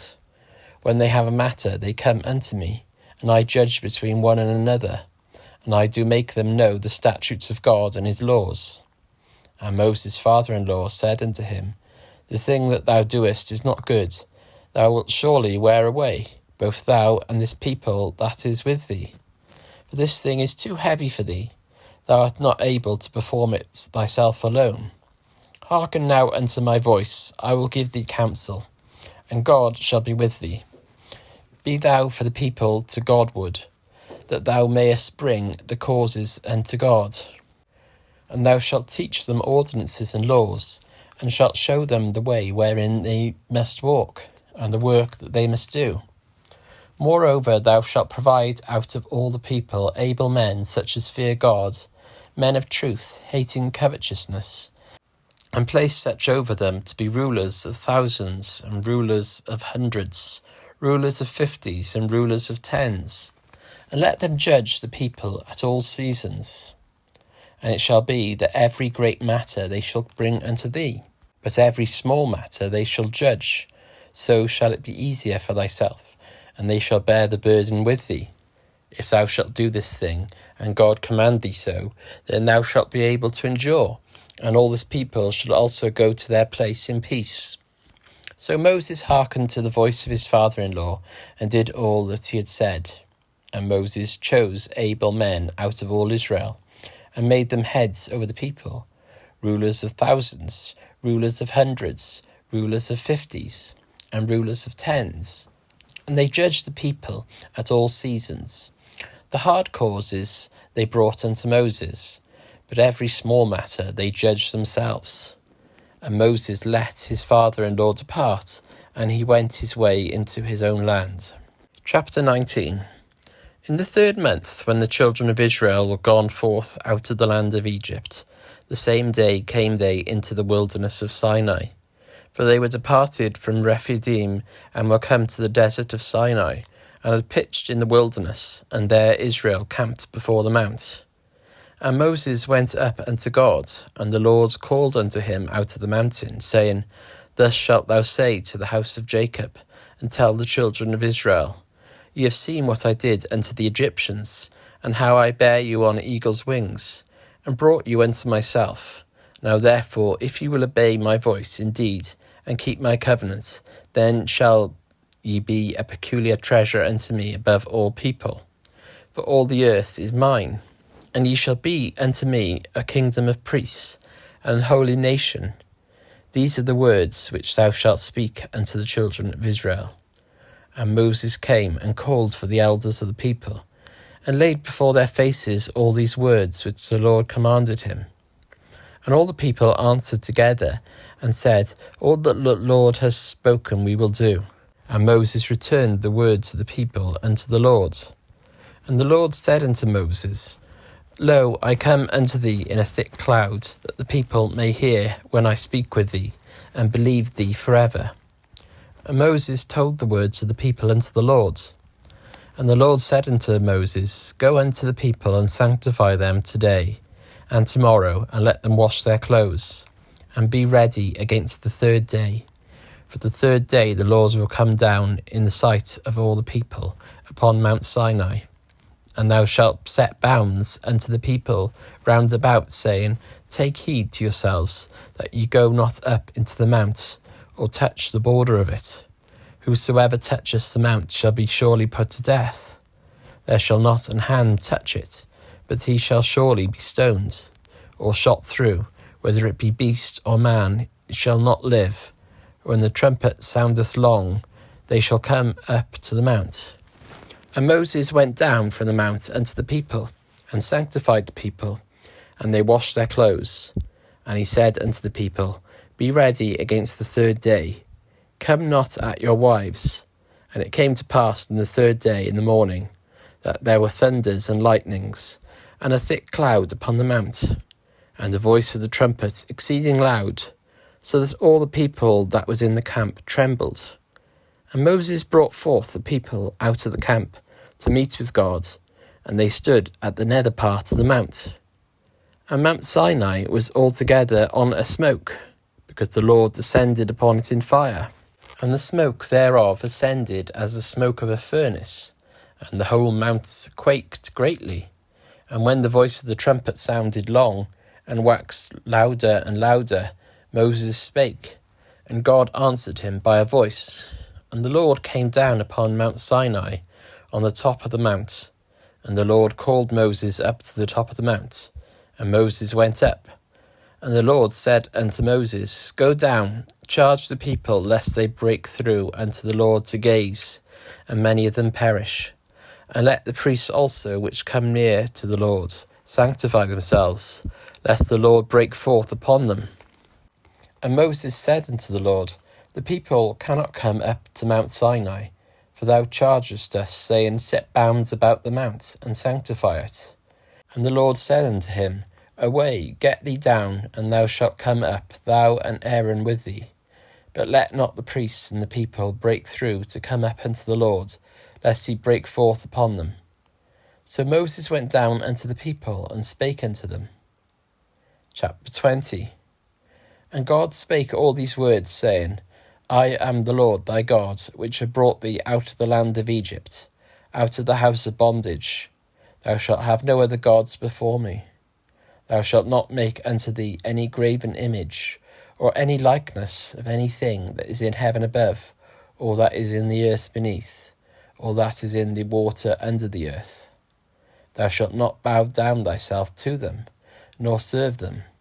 For I, the Lord thy God, am a jealous God, visiting the iniquity of the fathers upon the children, unto the third and fourth generation of them that hate me, and showing mercy unto thousands of them that love me, and keep my commandments. Thou shalt not take the name of the Lord thy God in vain, for the Lord will not hold him guiltless that taketh his name in vain. Remember the Sabbath day, to keep it holy. 6 days shalt thou labour, and do all thy work. But the seventh day is the Sabbath of the Lord thy God. In it thou shalt not do any work, thou, nor thy son, nor thy daughter, thy manservant, nor thy maidservant, nor thy cattle, nor thy stranger that is within thy gates. For in 6 days the Lord made heaven and earth, the sea, and all that in them is, and rested the seventh day. Wherefore the Lord blessed the Sabbath day, and hallowed it.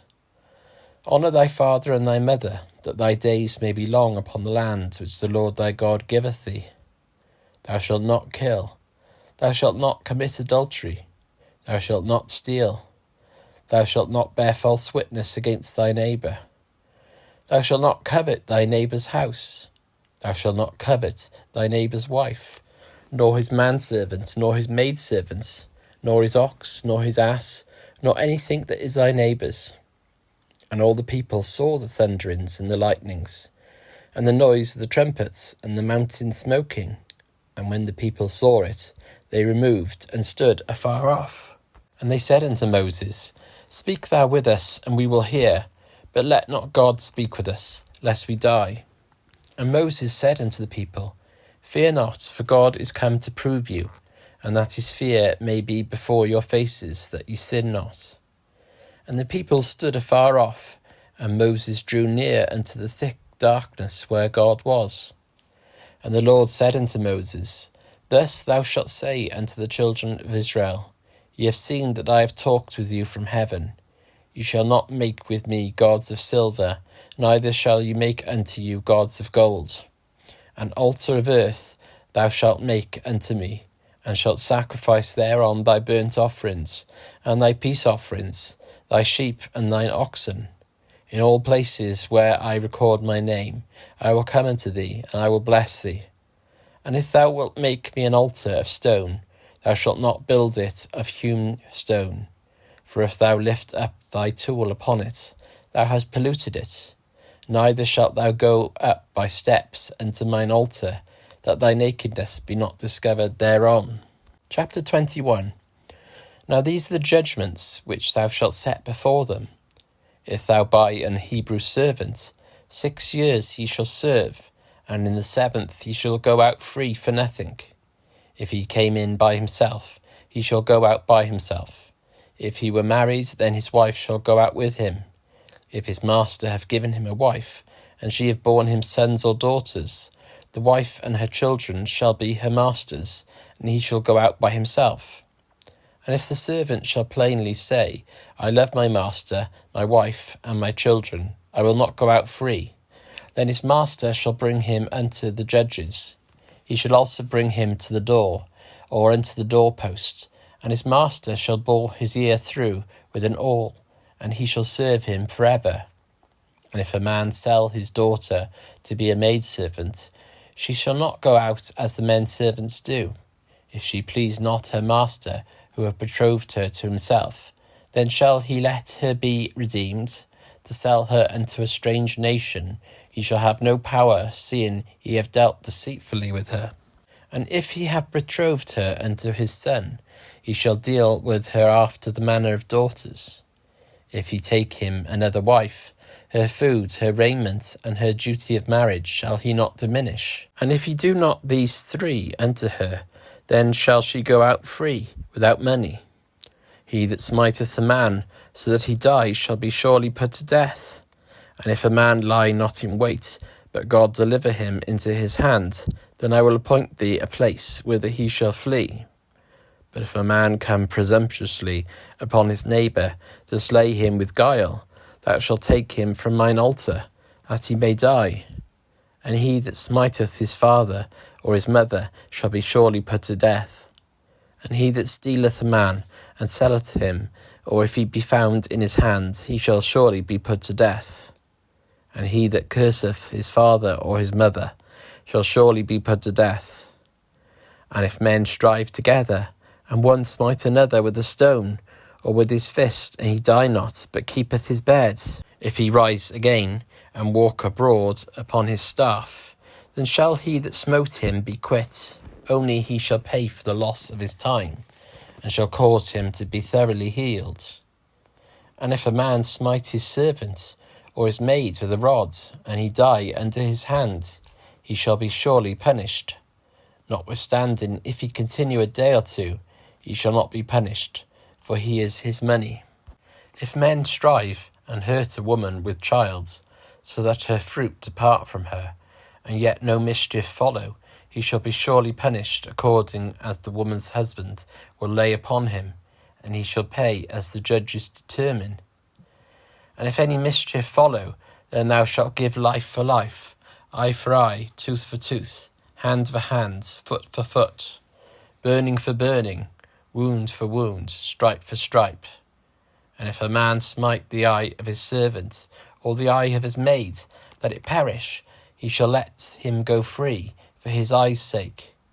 And if he smite out his manservant's tooth, or his maidservant's tooth, he shall let him go free for his tooth's sake.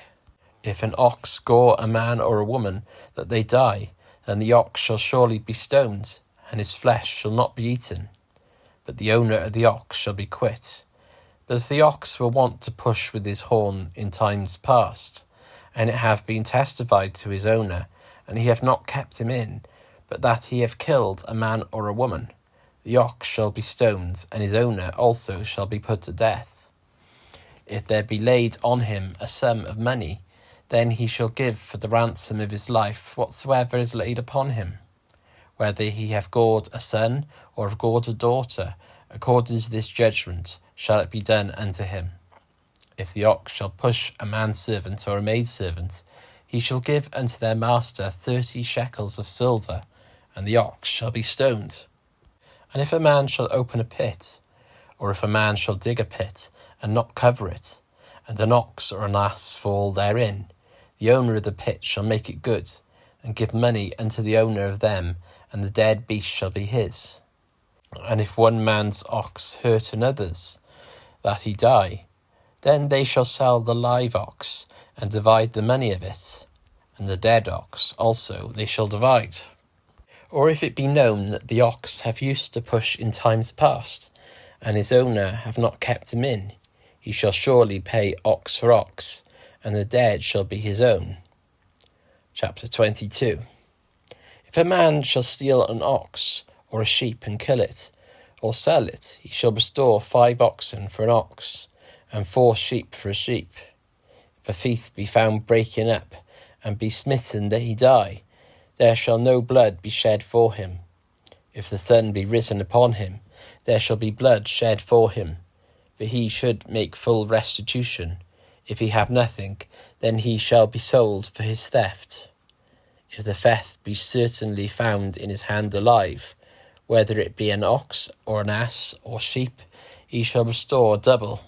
If any man shall cause a field or vineyard to be eaten, and shall put in his beast, and shall feed in another man's field, of the best of his own field, and of the best of his own vineyard, shall he make restitution. If fire breaks out and catches in thorns, so that the stack of corn or the standing corn or the field be consumed therewith, he that kindled the fire shall surely make restitution. If a man shall deliver unto his neighbour money or stuff to keep, and it be stolen out of the man's house, if the thief be found, let him pay double. If the thief be not found, then the master of the house shall be brought unto the judges, to see whether he have put his hand unto his neighbour's goods. For all manner of trespass, whether it be for ox, for ass, for sheep, for raiment, or for any manner of lost thing, which another challenges to be his, the cause of both parties shall come before the judges, and whom the judges shall condemn, he shall pay double unto his neighbour.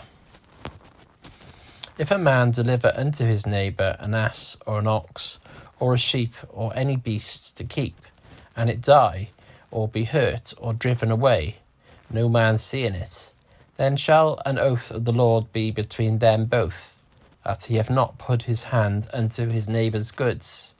And the owner of it shall accept thereof, and he shall not make it good. And if it be stolen from him, he shall make restitution unto the owner thereof. If it be torn in pieces, then let him bring it for witness, and he shall not make good that which was torn. And if a man borrow aught of his neighbour, and it be hurt or die, the owner thereof being not with it, he shall surely make it good. But if the owner thereof be with it, he shall not make it good. If it be an hired thing, it came for his hire. And if a man entice a maid that is not betrothed, and lie with her, he shall surely endow her to be his wife.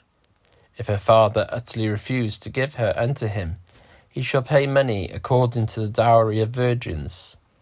Thou shalt not suffer a witch to live. Whosoever lieth with a beast shall surely be put to death. He that sacrificeth unto any god, save unto the Lord only, he shall be utterly destroyed. Thou shalt neither vex a stranger, nor oppress him, for ye were strangers in the land of Egypt. Ye shall not afflict any widow or fatherless child. If thou afflict them in any wise, and they cry at all unto me, I will surely hear their cry. And my wrath shall wax hot, and I will kill you with the sword, and your wives shall be widows, and your children fatherless. If thou lend money to any of my people that is poor by thee, thou shalt not be to him as an usurer, neither shalt thou lay upon him usury. If thou at all take thy neighbour's raiment to pledge, thou shalt deliver it unto him by that the sun goeth down. For that is his covering only. It is his raiment for his skin. Wherein shall he sleep? And it shall come to pass, when he crieth unto me, that I will hear, for I am gracious. Thou shalt not revile the gods, nor curse the ruler of thy people. Thou shalt not delay to offer the first of thy ripe fruits, and of thy liquors. The firstborn of thy sons shalt thou give unto me. Likewise shalt thou do with thine oxen, and with thy sheep. 7 days it shall be with his dam. On the 8th day thou shalt give it to me. And you shall be holy men unto me. Neither shall ye eat any flesh that is torn of beasts in the fields. You shall cast it to the dogs. Chapter 23. Thou shalt not raise a false report. Put not thine hand with the wicked to be an unrighteous witness. Thou shalt not follow a multitude to do evil, neither shalt thou speak in a cause to decline after many to wrest judgment. Neither shalt thou countenance a poor man in his cause. If thou meet thine enemy's ox, or his ass going astray, thou shalt surely bring it back to him again. If thou see the ass of him that hateth thee lying under his burden, and wouldst forbear to help him, thou shalt surely help with him. Thou shalt not wrest the judgment of thy poor in his cause. Keep thee far from a false matter, and the innocent and righteous slay thou not. For I will not justify the wicked, and thou shalt take no gift. For the gift blindeth the wise, and perverteth the words of the righteous. Also thou shalt not oppress a stranger, for ye know the heart of a stranger, seeing ye were strangers in the land of Egypt. And 6 years thou shalt sow the land, and shalt gather in the fruits thereof. But the 7th year thou shalt let it rest and lie still, that the poor of thy people may eat, and what they leave the beasts of the field shall eat. In like manner thou shalt deal with thy vineyard, and with thy oliveyard.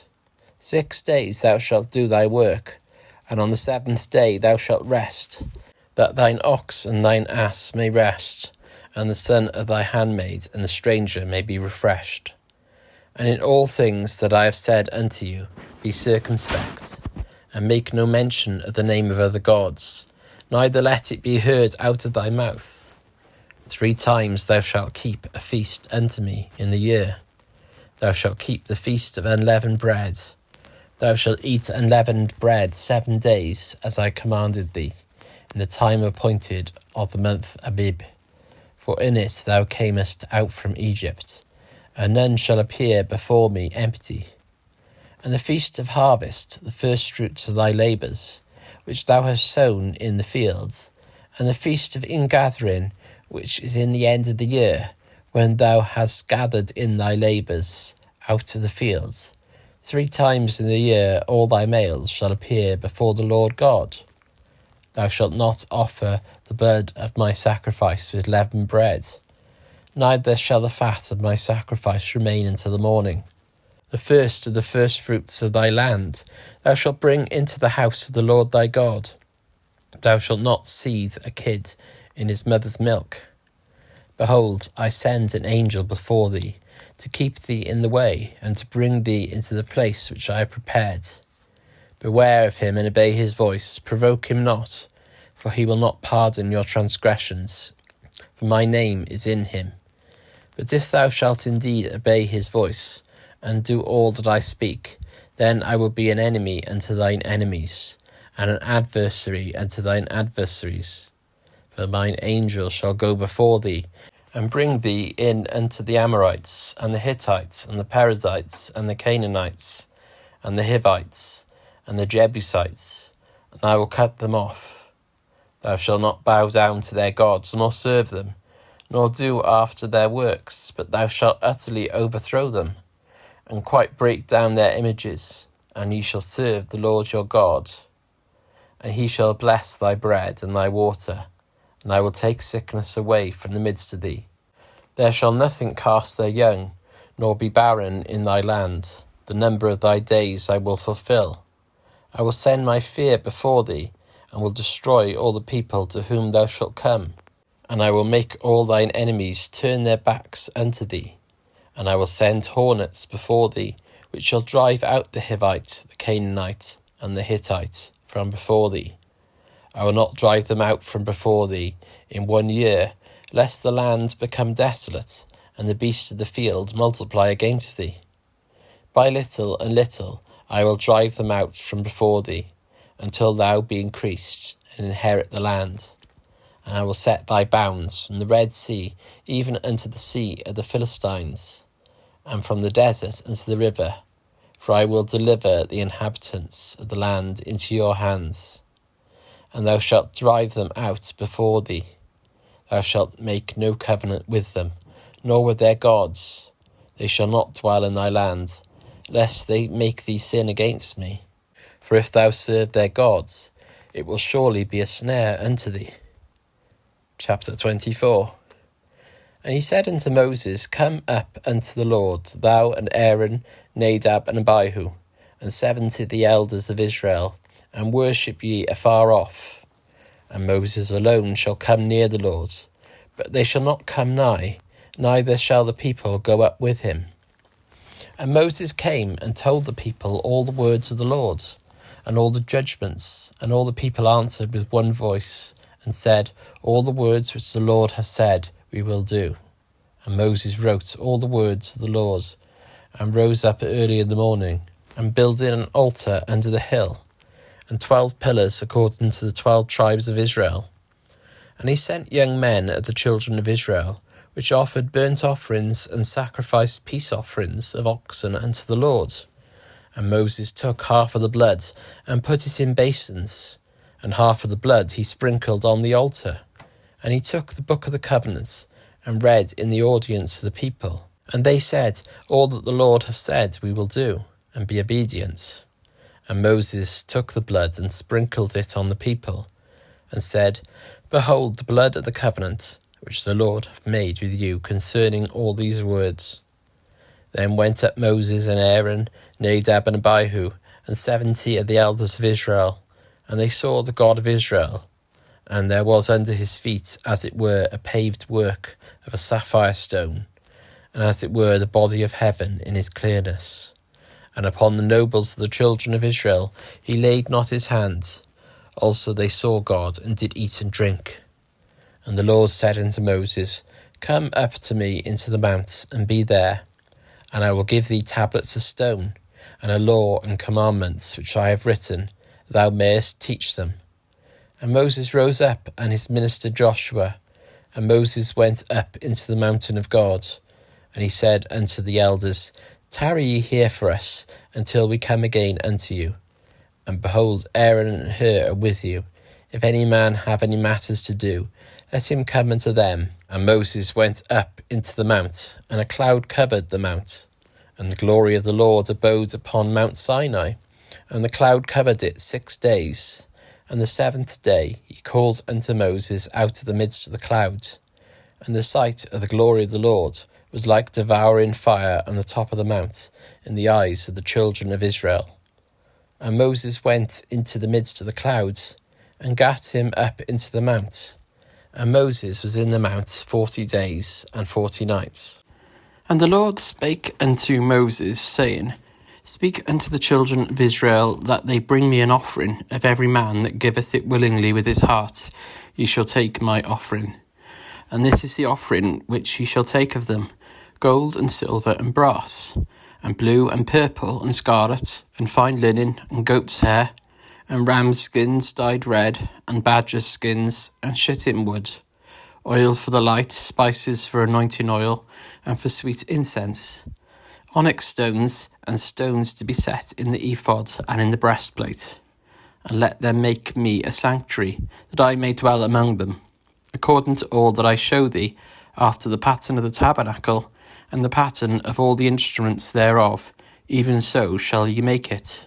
And they shall make an ark of shittim wood, 2 cubits and a half shall be the length thereof, and 1 cubit and a half the breadth thereof, and 1 cubit and a half the height thereof. And thou shalt overlay it with pure gold, within and without shalt thou overlay it, and shalt make upon it a crown of gold round about. And thou shalt cast 4 rings of gold for it, and put them in the 4 corners thereof. And 2 rings shall be in the one side of it, and 2 rings in the other side of it.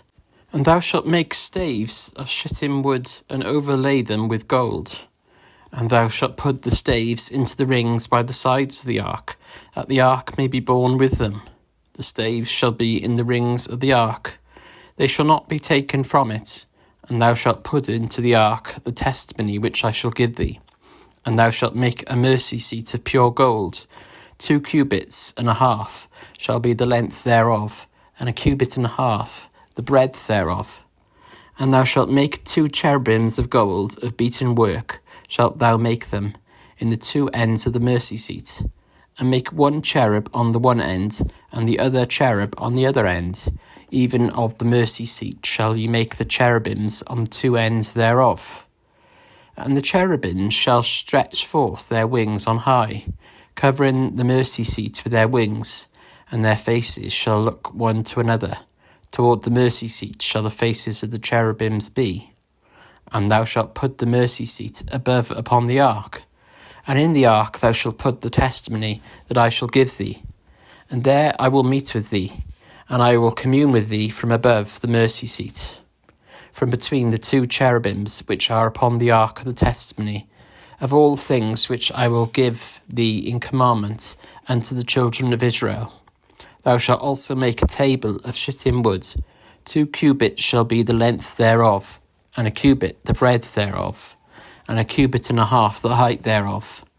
And thou shalt overlay it with pure gold, and make thereto a crown of gold round about. And thou shalt make unto it a border of an hand breadth round about, and thou shalt make a golden crown to the border thereof round about. And thou shalt make for it 4 rings of gold, and put the rings in the 4 corners that are on the 4 feet thereof. Over against the border shall the rings be for places of the staves, to bear the table. And thou shalt make the staves of shittim wood, and overlay them with gold, that the table may be borne with them. And thou shalt make the dishes thereof, and spoons thereof, and covers thereof, and bowls thereof, to cover withal. Of pure gold shalt thou make them. And thou shalt set upon the table showbread before me alway. And thou shalt make a candlestick of pure gold. Of beaten work shall the candlestick be made. His shaft and his branches, his bowls, his knops, and his flowers shall be of the same. And 6 branches shall come out of the sides of it. 3 branches of the candlestick out of the one side, and 3 branches of the candlestick out of the other side. 3 bowls made like unto almonds, with a knop and a flower in one branch, and 3 bowls made like almonds in the other branch, with a knop and a flower. So in the 6 branches that come out of the candlestick. And in the candlestick shall be 4 bowls made like unto almonds, with their knops and their flowers. And there shall be a knop under 2 branches of the same, and a knop under 2 branches of the same, and a knop under 2 branches of the same, according to the 6 branches that proceed out of the candlestick. Their knops and their branches shall be of the same. All it shall be one beaten work of pure gold. And thou shalt make the 7 lamps thereof, and they shall light the lamp thereof, that they may give light over against it. And the tongs thereof, and the snuff dishes thereof shall be of pure gold. Of a talent of pure gold shall he make it, with all these vessels. And look that thou make them after their pattern, which was showed thee in the mount. Chapter 26. Moreover, thou shalt make the tabernacle with 10 curtains of fine twined linen, and blue and purple and scarlet. With cherubims of cunning work shalt thou make them. The length of one curtain shall be 28 cubits, and the breadth of one curtain 4 cubits, and every one of the curtains shall have one measure. The 5 curtains shall be coupled together one to another, and other 5 curtains shall be coupled one to another. And thou shalt make loops of blue upon the edge of the one curtain from the selvage in the coupling, and likewise shalt thou make in the uttermost edge of another curtain, in the coupling of the second.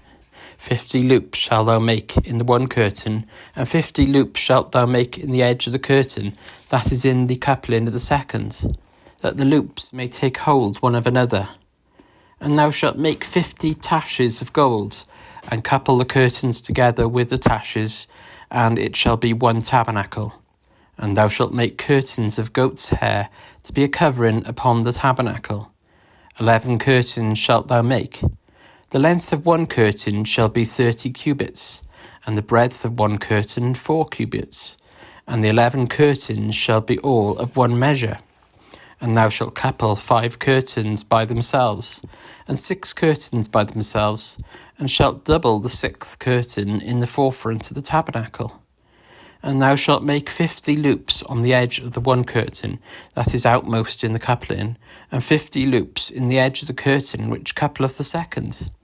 And thou shalt make 50 taches of brass, and put the taches into the loops, and couple the tent together, that it may be one. And the remnant that remaineth of the curtains of the tent, the half curtain that remaineth, shall hang over the backside of the tabernacle. And a cubit on the one side, and a cubit on the other side of that which remaineth in the length of the curtains of the tent, it shall hang over the sides of the tabernacle on this side and on that side to cover it. And thou shalt make a covering for the tent of rams' skins, dyed red, and a covering above of badgers' skins. And thou shalt make boards for the tabernacle of shittim wood standing up. 10 cubits shall be the length of a board, and 1.5 cubits shall be the breadth of one board. 2 tenons shall be there in one board, set in order one against the other. Thus shalt thou make for all the boards of the tabernacle. And thou shalt make the boards for the tabernacle, 20 boards on the south side southward, and thou shalt make 40 sockets of silver under the 20 boards, 2 sockets under one board for his 2 tenons, and 2 sockets under another board for his 2 tenons. And for the second side of the tabernacle on the north side there shall be 20 boards, and there 40 sockets of silver, 2 sockets under one board, and 2 sockets under another board.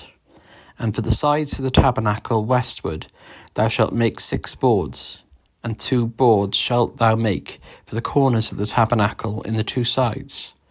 And they shall be coupled together beneath, and they shall be coupled together above the head of it, unto one ring. Thus shall it be for them both. They shall be for the 2 corners. And they shall be 8 boards, and their sockets of silver, 16 sockets, 2 sockets under one board, and 2 sockets under another board. And thou shalt make bars of shittim wood, 5 for the boards of the one side of the tabernacle, and 5 bars for the boards of the other side of the tabernacle, and 5 bars for the boards of the side of the tabernacle, for the 2 sides westward. And the middle bar in the midst of the board shall reach from end to end. And thou shalt overlay the boards with gold, and make their rings of gold for places for the bars. And thou shalt overlay the bars with gold. And thou shalt rear up the tabernacle according to the fashion thereof which was showed thee in the mount. And thou shalt make a veil of blue and purple and scarlet, and fine twined linen of cunning work, with cherubims shall it be made. And thou shalt hang it upon 4 pillars of shittim wood overlaid with gold. Their hooks shall be of gold, upon the 4 sockets of silver. And thou shalt hang up the veil under the taches, that thou mayest bring in thither within the veil the ark of the testimony. And the veil shall divide unto you between the holy place and the most holy.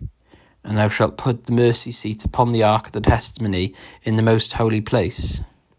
And thou shalt set the table without the veil, and candlestick over against the table on the side of the tabernacle towards the south. And thou shalt put the table on the north side. And thou shalt make an hanging for the door of the tent of blue and purple and scarlet, and fine twined linen wrought with needlework. And thou shalt make for the hanging 5 pillars of shittim wood, and overlay them with gold, and their hooks shall be of gold. And thou shalt cast 5 sockets of brass for them. Chapter 27. And thou shalt make an altar of shittim wood, 5 cubits long, and 5 cubits broad. The altar shall be 4 square, and the height thereof shall be 3 cubits. And thou shalt make the horns of it upon the 4 corners thereof. His horns shall be of the same, and thou shalt overlay it with brass. And thou shalt make his pans to receive his ashes, and his shovels, and his basins, and his flesh hooks.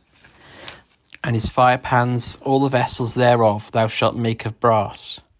And thou shalt make for it a grate of network of brass. And upon the net shalt thou make 4 brazen rings in the 4 corners thereof. And thou shalt put it under the compass of the altar beneath, that the net may be even to the midst of the altar. And thou shalt make staves for the altar, staves of shittim wood, and overlay them with brass. And the staves shall be put into the rings, and the staves shall be upon the 2 sides of the altar to bear it. Hollow with boards shalt thou make it, as it was showed thee in the mount, so shall they make it. And thou shalt make the court of the tabernacle. For the south side southward there shall be hangings for the court of fine twined linen, about 100 cubits long for one side. And the 20 pillars thereof, and their 20 sockets shall be of brass. The hooks of the pillars and their fillets shall be of silver. And likewise for the north side in length there shall be hangings of 100 cubits long, and his 20 pillars and their 20 sockets of brass, the hooks of the pillars and their fillets of silver. And for the breadth of the court on the west side shall be hangings of 50 cubits, their pillars 10, and their sockets 10. And the breadth of the court on the east side eastward shall be 50 cubits. The hangings of one side of the gate shall be 15 cubits, their pillars 3, and their sockets 3. And on the other side shall be hangings 15 cubits, their pillars 3, and their sockets 3. And for the gate of the court shall be an hanging of 20 cubits of blue and purple and scarlet, and fine twined linen, wrought with needlework. And their pillars shall be 4, and their sockets 4.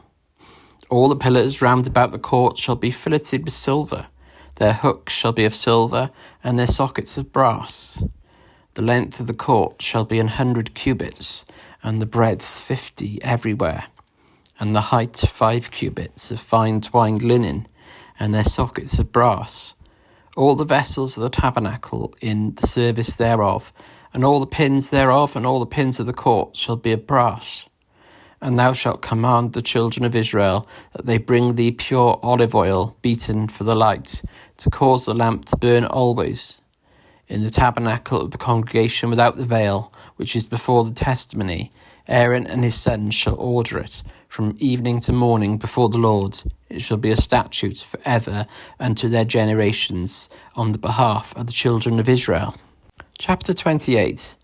And take thou unto thee Aaron thy brother, and his sons with him, from among the children of Israel, that he may minister unto me in the priest's office, even Aaron, Nadab, and Abihu, Eleazar and Ithamar, Aaron's sons. And thou shalt make holy garments for Aaron thy brother, for glory and for beauty. And thou shalt speak unto all that are wise-hearted, whom I have filled with the spirit of wisdom, that they may make Aaron's garments to consecrate him, that he may minister unto me in the priest's office. And these are the garments which they shall make: a breastplate and an ephod, and a robe and a broidered coat, a mitre and a girdle. And they shall make holy garments for Aaron thy brother and his sons, that he may minister unto me in the priest's office. And they shall take gold and blue and purple and scarlet and fine linen, and they shall make the ephod of gold, of blue, and of purple, of scarlet, and fine twined linen, with cunning work. It shall have the 2 shoulder pieces thereof joined at the 2 edges thereof, and so it shall be joined together. And the curious girdle of the ephod which is upon it shall be of the same, according to the work thereof, even of gold, of blue, and purple, and scarlet, and fine twined linen. And thou shalt take 2 onyx stones, and grave on them the names of the children of Israel, 6 of their names on one stone, and the other 6 names of the rest on the other stone, according to their birth. With the work of an engraver in stone, like the engravings of a signet, shalt thou engrave the 2 stones with the names of the children of Israel. Thou shalt make them to be set in pouches of gold. And thou shalt put the 2 stones upon the shoulders of the ephod for stones of memorial unto the children of Israel. And Aaron shall bear their names before the Lord upon his 2 shoulders for a memorial. And thou shalt make pouches of gold, and 2 chains of pure gold at the ends, of wreathen work shalt thou make them, and fasten the wreathen chains to the pouches. And thou shalt make the breastplate of judgment with cunning work. After the work of the ephod thou shalt make it, of gold, of blue, and of purple, and of scarlet, and of fine twined linen shalt thou make it. 4 square it shall be, being doubled. A span shall be the length thereof, and a span shall be the breadth thereof. And thou shalt set it in a setting of stones, even 4 rows of stones. The first row shall be sardius, a topaz, and a carbuncle. This shall be the first row. And the second row shall be an emerald, a sapphire, and a diamond. And the third row a ligure, an agate, and amethyst. And the 4th row a beryl, and an onyx, and a jasper. They shall be set in gold in their enclosings. And the stones shall be with the names of the children of Israel, 12 according to their names, like the engravings of a signet. Every one with his name shall they be according to the 12 tribes. And thou shalt make upon the breastplate chains at the ends of wreathen works of pure gold. And thou shalt make upon the breastplate 2 rings of gold, and shalt put the 2 rings on the 2 ends of the breastplate. And thou shalt put the 2 wreathen chains of gold in the 2 rings, which are on the ends of the breastplate. And the other 2 ends of the 2 wreathen chains thou shalt fasten in the 2 pouches, and put them on the shoulder pieces of the ephod before it. And thou shalt make 2 rings of gold, and thou shalt put them upon the 2 ends of the breastplate, in the border thereof, which is in the side of the ephod inward. And 2 other rings of gold thou shalt make, and shalt put them on the 2 sides of the ephod underneath it, toward the forepart thereof, over against the other coupling thereof, above the curious girdle of the ephod, and they shall bind the breastplate by the rings thereof unto the rings of the ephod with a lace of blue, that it may be above the curious girdle of the ephod, and that the breastplate be not loosed from the ephod. And Aaron shall bear the names of the children of Israel in the breastplate of judgment upon his heart, when he goeth in unto the holy place, for a memorial before the Lord continually. And thou shalt put in the breastplate of judgment the Urim and the Thummim, and they shall be upon Aaron's heart when he goeth in before the Lord. And Aaron shall bear the judgment of the children of Israel upon his heart before the Lord continually. And thou shalt make the robe of the ephod all of blue, and there shall be an hole in the top of it in the midst thereof. It shall have a binding of woven work round about the whole of it, as it were the whole of an abajon, that it be not rent. And beneath upon the hem of it thou shalt make pomegranates of blue, and of purple, and of scarlet, round about the hem thereof, and bells of gold between them round about. A golden bell and a pomegranate, a golden bell and a pomegranate upon the hem of the robe round about. And it shall be upon Aaron to minister, and his sound shall be heard when he goeth in unto the holy place before the Lord, and when he cometh out, that he die not. And thou shalt make a plate of pure gold, and grave upon it, like the engravings of a signet, holiness to the Lord. And thou shalt put it on a blue lace, that it may be upon the mitre, upon the forefront of the mitre it shall be. And it shall be upon Aaron's forehead, that Aaron may bear the iniquity of the holy things, which the children of Israel shall hallow in all their holy gifts. And it shall be always upon his forehead, that they may be accepted before the Lord.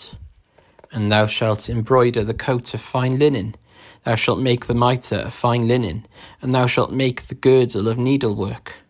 And for Aaron's sons thou shalt make coats, and thou shalt make for them girdles, and bonnets shalt thou make for them, for glory and for beauty. And thou shalt put them upon Aaron thy brother and his sons with him, and shalt anoint them, and consecrate them, and sanctify them, that they may minister unto me in the priest's office. And thou shalt make them linen breeches to cover their nakedness, from the loins even unto the thighs they shall reach. And they shall be upon Aaron and upon his sons, when they come in unto the tabernacle of the congregation, or when they come near unto the altar to minister in the holy place, that they bear not iniquity, and die. It shall be a statute forever unto him and his seed after him. Chapter 29. And this is the thing that thou shalt do unto them, to hallow them, to minister unto me in the priest's office. Take 1 young bullock and 2 rams without blemish, and unleavened bread and cakes, unleavened, tempered with oil, and wafers, unleavened, anointed with oil. Of wheaten flour shalt thou make them, and thou shalt put them into 1 basket, and bring them in the basket, with the bullock and the 2 rams. And Aaron and his sons thou shalt bring unto the door of the tabernacle of the congregation, and shalt wash them with water. And thou shalt take the garments, and put upon Aaron the coat, and the robe of the ephod, and the breastplate, and gird him with the curious girdle of the ephod. And thou shalt put the mitre upon his head, and put the holy crown upon the mitre. Then shalt thou take the anointing oil, and pour it upon his head, and anoint him. And thou shalt bring his sons, and put coats upon them. And thou shalt gird them with girdles, Aaron and his sons, and put the bonnet on them. And the priest's office shall be theirs, for a perpetual statute. And thou shalt consecrate Aaron and his sons. And thou shalt cause a bullock to be brought before the tabernacle of the congregation, and Aaron and his sons shall put their hands upon the head of the bullock. And thou shalt kill the bullock before the Lord, by the door of the tabernacle of the congregation. And thou shalt take the blood of the bullock, and put it upon the horns of the altar with thy finger, and pour all the blood beside the bottom of the altar. And thou shalt take all the fat that covereth the inwards, and the caul that is above the liver, and the 2 kidneys, and the fat that is upon them, and burn them upon the altar. But the flesh of the bullock, and his skin, and his dung, shalt thou burn with fire without the camp. It is a sin offering. Thou shalt also take 1 ram, and Aaron and his sons shall put their hands upon the head of the ram, and thou shalt slay the ram, and thou shalt take his blood and sprinkle it round about upon the altar. And thou shalt cut the ram in pieces, and wash the inwards of him, and his legs, and put them unto his pieces, and unto his head. And thou shalt burn the whole ram upon the altar. It is a burnt offering unto the Lord. It is a sweet savour, an offering made by fire unto the Lord. And thou shalt take the other ram. Aaron and his sons shall put their hands upon the head of the ram. Then shalt thou kill the ram, and take of his blood, and put it upon the tip of the right ear of Aaron, and upon the tip of the right ear of his sons, and upon the thumb of their right hand, and upon the great toe of their right foot, and sprinkle the blood upon the altar round about. And thou shalt take of the blood that is upon the altar, and of the anointing oil, and sprinkle it upon Aaron, and upon his garments, and upon his sons, and upon the garments of his sons with him. And he shall be hallowed, and his garments, and his sons' garments with him. Also thou shalt take of the ram, the fat and the rump, and the fat that covereth the inwards, and the caul above the liver, and the 2 kidneys, and the fat that is upon them, and the right shoulder, for it is a ram of consecration. And 1 loaf of bread, and 1 cake of oiled bread, and 1 wafer out of the basket of the unleavened bread that is before the Lord. And thou shalt put all in the hands of Aaron, and in the hands of his sons, and shalt wave them for a wave offering before the Lord. And thou shalt receive them of their hands, and burn them upon the altar for a burnt offering, for a sweet savour before the Lord. It is an offering made by fire unto the Lord. And thou shalt take the breast of the ram of Aaron's consecration, and wave it for a wave offering before the Lord, and it shall be thy part. And thou shalt sanctify the breast of the wave offering, and the shoulder of the heave offering, which is waved and which is heaved up, of the ram of the consecration, even of that which is for Aaron, and of that which is for his sons. And it shall be Aaron's and his sons by a statute forever from the children of Israel. For it is an heave offering, and shall be an heave offering from the children of Israel of the sacrifice of their peace offerings, even their heave offering unto the Lord. And the holy garments of Aaron shall be his sons after him, to be anointed therein, and to be consecrated in them. And that son that is priest in his stead shall put them on 7 days, when he cometh into the tabernacle of the congregation to minister in the holy place. And thou shalt take the ram of the consecration, and seethe his flesh in the holy place. And Aaron and his sons shall eat the flesh of the ram, and the bread that is in the basket by the door of the tabernacle of the congregation. And they shall eat those things wherewith the atonement was made, to consecrate and to sanctify them. But a stranger shall not eat thereof, because they are holy. And if aught of the flesh of the consecrations, or of the bread remain unto the morning, then thou shalt burn the remainder with fire. It shall not be eaten, because it is holy. And thus shalt thou do unto Aaron and to his sons, according to all things which I have commanded thee. 7 days shalt thou consecrate them. And thou shalt offer every day a bullock for a sin offering for atonement. And thou shalt cleanse the altar, when thou hast made an atonement for it, and thou shalt anoint it to sanctify it. 7 days thou shalt make an atonement for the altar, and sanctify it, and it shall be an altar most holy. Whatsoever toucheth the altar shall be holy. Now this is that which thou shalt offer upon the altar: 2 lambs of the first year, day by day continually. The 1 lamb thou shalt offer in the morning, and the other lamb thou shalt offer at even.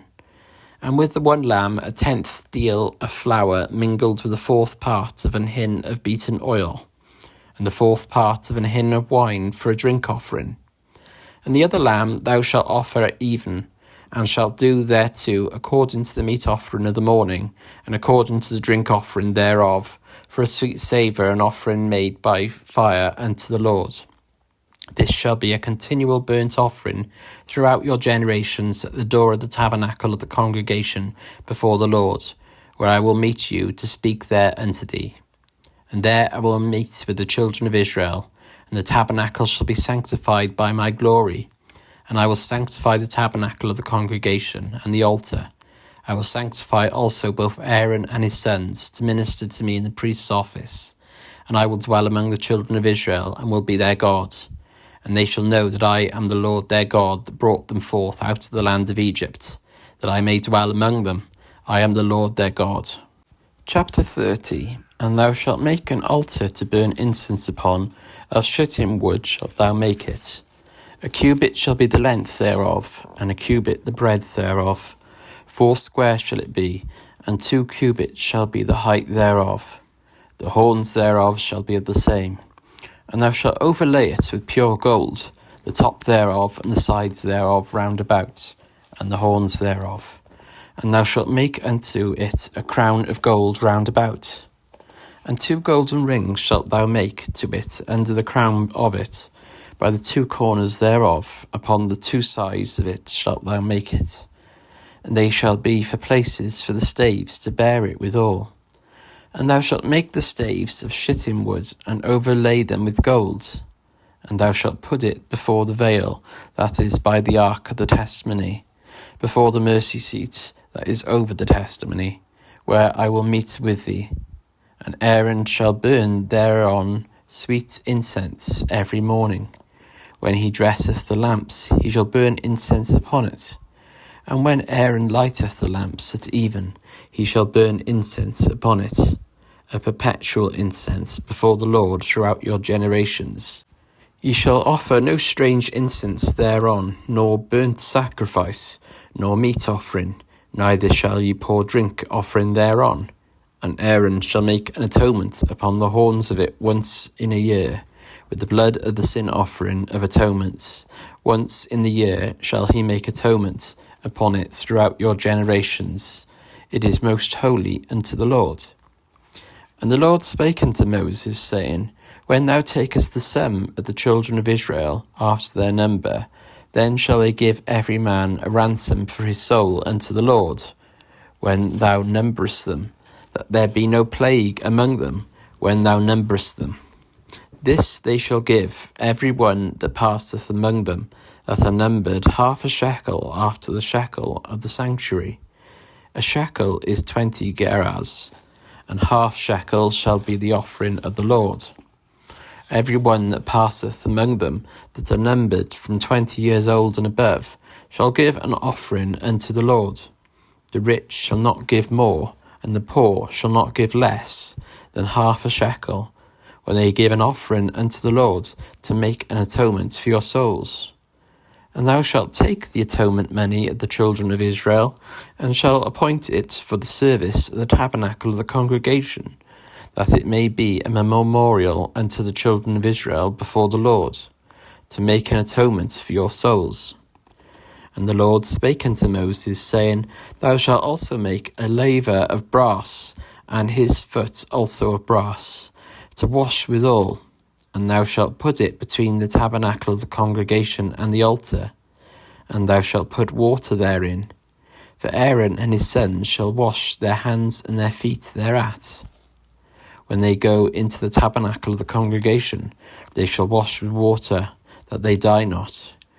Or when they come near to the altar to minister, to burn offering made by fire unto the Lord, so they shall wash their hands and their feet, that they die not. And it shall be a statute for ever to them, even to him and to his seed throughout their generations. Moreover the Lord spake unto Moses, saying, Take thou also unto thee principal spices of pure myrrh 500 shekels, and of sweet cinnamon 1/2 so much, even 250 shekels, and of sweet calmus 250 shekels, and of cassia 500 shekels after the shekel of the sanctuary, and of olive oil and hin, And thou shalt make it an oil of holy ointment, an ointment compound after the art of the apothecary. It shall be an holy anointing oil. And thou shalt anoint the tabernacle of the congregation therewith, and the ark of the testimony, and the table and all his vessels, and the candlestick and his vessels, and the altar of incense, and the altar of burnt offering with all his vessels, and the laver and his foot. And thou shalt sanctify them, that they may be most holy. Whatsoever touches them shall be holy. And thou shalt anoint Aaron and his sons, and consecrate them, that they may minister unto me in the priest's office. And thou shalt speak unto the children of Israel, saying, This shall be an holy anointing oil unto me throughout your generations. Upon man's flesh shall it not be poured, neither shall ye make any other like it, after the composition of it. It is holy, and it shall be holy unto you. Whosoever compoundeth any like it, or whosoever putteth any of it upon a stranger, shall even be cut off from his people. And the Lord said unto Moses, Take unto thee sweet spices, stacte and onca and galbanum, these sweet spices with pure frankincense. Of each shall there be a like weight. And thou shalt make it a perfume, a confection after the art of the apothecary, tempered together, pure and holy. And thou shalt beat some of it very small, and put of it before the testimony in the tabernacle of the congregation, where I will meet with thee. It shall be unto you most holy. And as for the perfume which thou shalt make, ye shall not make to you yourselves according to the composition thereof. It shall be unto thee holy for the Lord. Whosoever shall make like unto that to smell thereto shall even be cut off from his people. And the Lord spake unto Moses, saying, See, I have called by name Bezaleel, the son of Uri, the son of Hur, of the tribe of Judah, and I have filled him with the Spirit of God in wisdom, and in understanding, and in knowledge, and in all manner of workmanship, to devise cunning works, to work in gold, and in silver, and in brass, and in cutting of stones to set them, and in carving of timber, to work in all manner of workmanship. And I, behold, I have given with him Aholiab, the son of Ahisamach, of the tribe of Dan. And in the hearts of all that are wise-hearted I have put wisdom, that they may make all that I have commanded thee. The tabernacle of the congregation, and the ark of the testimony, and the mercy seat that is thereon, and all the furniture of the tabernacle, and the table and his furniture, and the pure candlestick with all his furniture, and the altar of incense, and the altar of burnt offering with all his furniture, and the laver and his foot, and the clothes of service, and the holy garments for Aaron the priest, and the garments of his sons, to minister in the priest's office, and the anointing oil and sweet incense for the holy place, according to all that I have commanded thee shall they do. And the Lord spake unto Moses, saying, Speak thou also unto the children of Israel, saying, Verily my Sabbaths ye shall keep, for it is a sign between me and you throughout your generations, that you may know that I am the Lord that doth sanctify you. Ye shall keep the Sabbath therefore, for it is holy unto you. Every one that defileth it shall surely be put to death. For whosoever doeth any work therein, that soul shall be cut off from among his people. 6 days may work be done, but in the seventh is the Sabbath of rest, holy to the Lord. Whosoever doeth any work in the Sabbath day, he shall surely be put to death. Wherefore the children of Israel shall keep the Sabbath, to observe the Sabbath throughout their generations, for a perpetual covenant. It is a sign between me and the children of Israel forever. For in 6 days the Lord made heaven and earth, and on the seventh day he rested and was refreshed.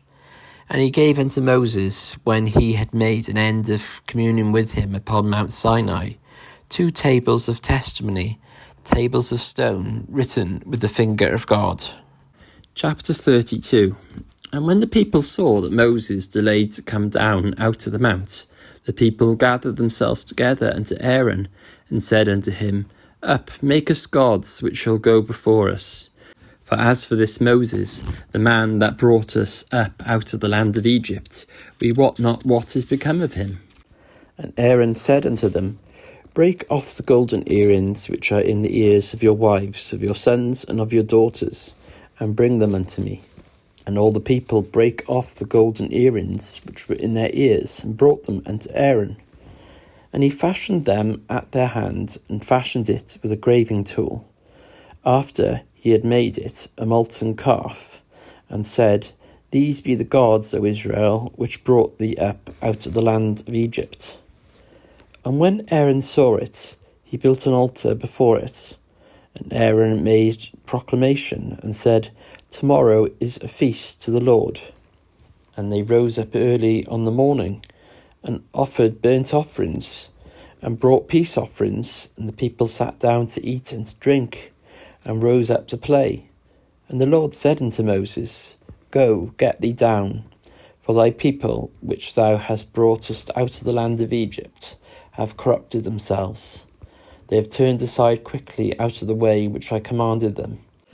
They have made a molten calf, and have worshipped it, and have sacrificed hereunto, and said, These be thy gods, O Israel, which have brought thee up out of the land of Egypt.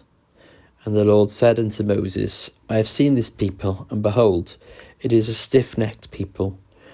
Now therefore let me alone, that my wrath may wax hot against them, and that I may consume them, and I will make of thee a great nation. And Moses besought the Lord his God, and said, Lord, why doth thy wrath wax hot against thy people, which thou hast brought forth out of the land of Egypt with great power and with a mighty hand? Wherefore should the Egyptians speak and say, For mischief did he bring them out, to slay them in the mountains, and to consume them from the face of the earth? Turn from thy fierce wrath, and repent of this evil against thy people.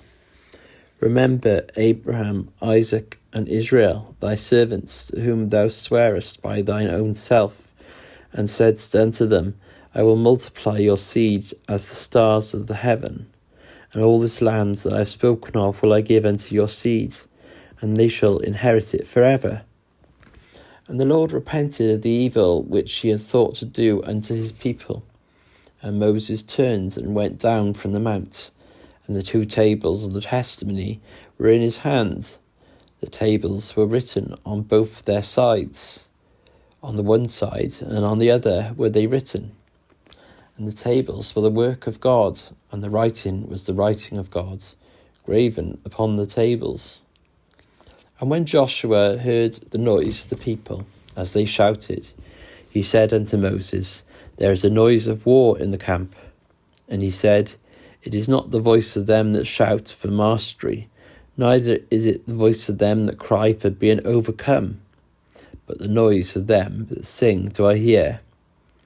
And it came to pass, as soon as he came nigh unto the camp, that he saw the calf and the dancing, and Moses' anger waxed hot, and he cast the tables out of his hands, and brake them beneath the mount.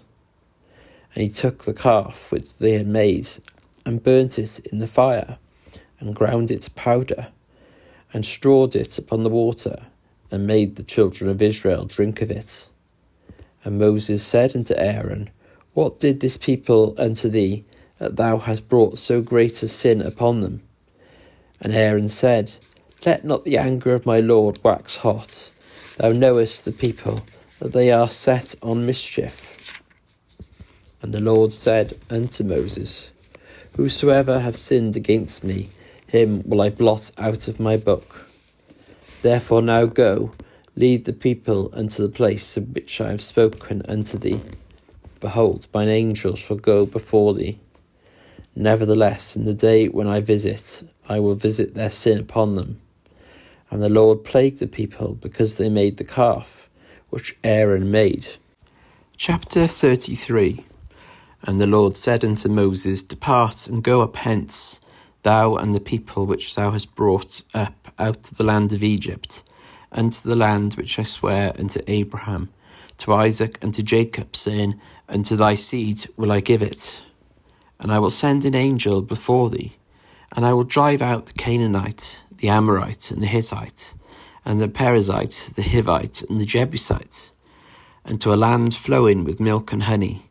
For I will not go up in the midst of thee, for thou art a stiff-necked people, lest I consume thee in the way. And when the people heard these evil tidings, they mourned, and no man did put on him his ornaments. For the Lord had said unto Moses, Say unto the children of Israel, Ye are a stiff-necked people. I will come up into the midst of thee in a moment, and consume thee.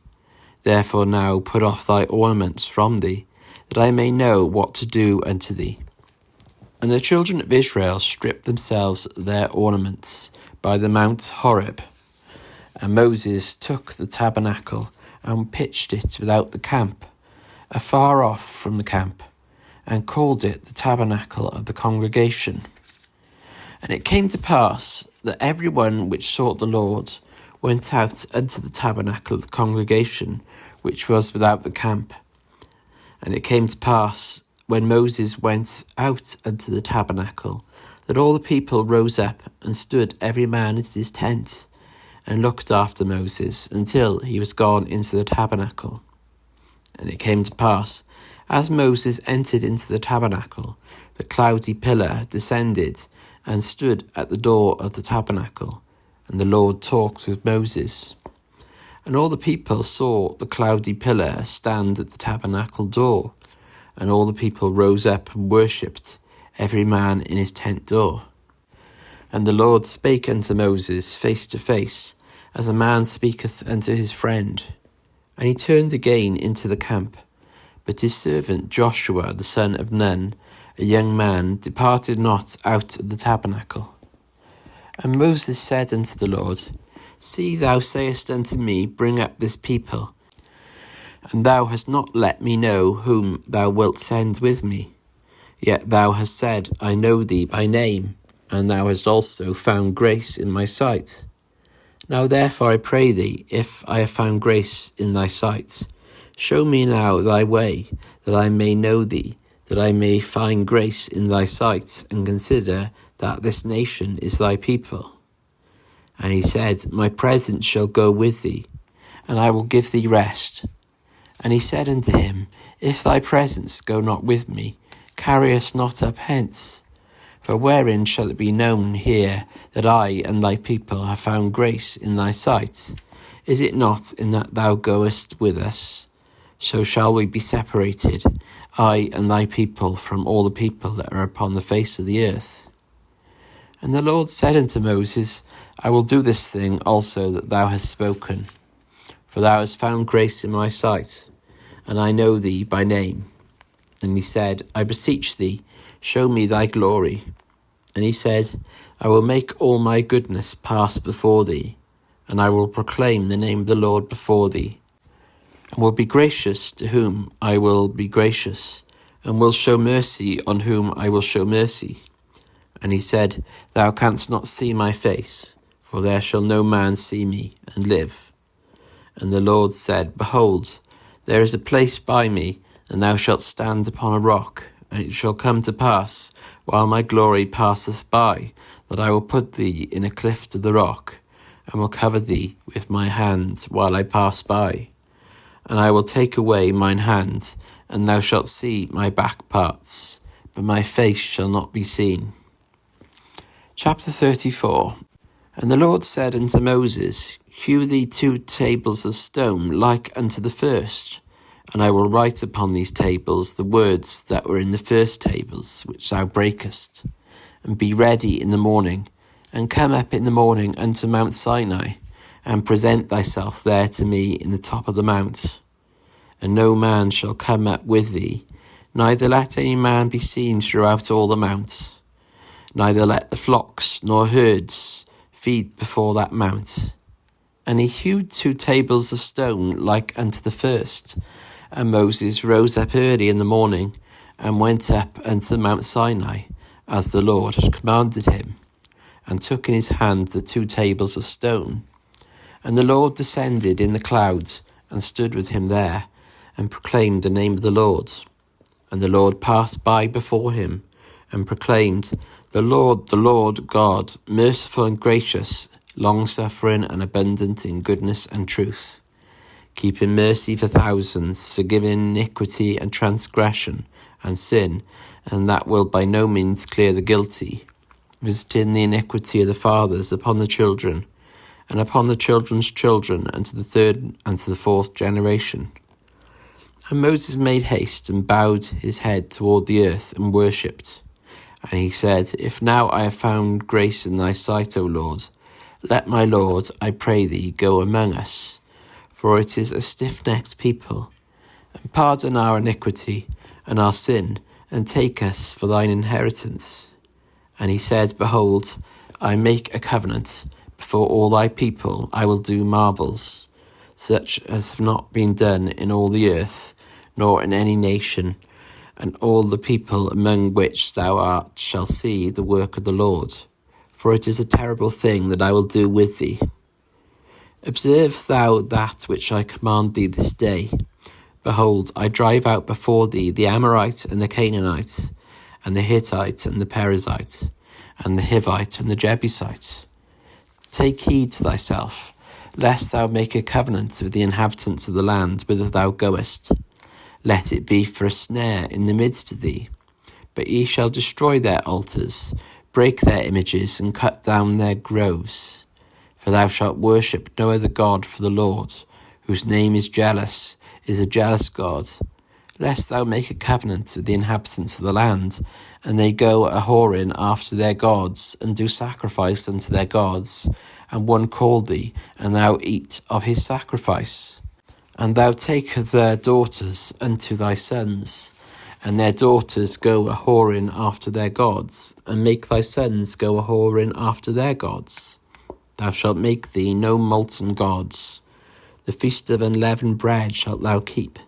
7 days thou shalt eat unleavened bread, as I commanded thee in the time of the month Abib.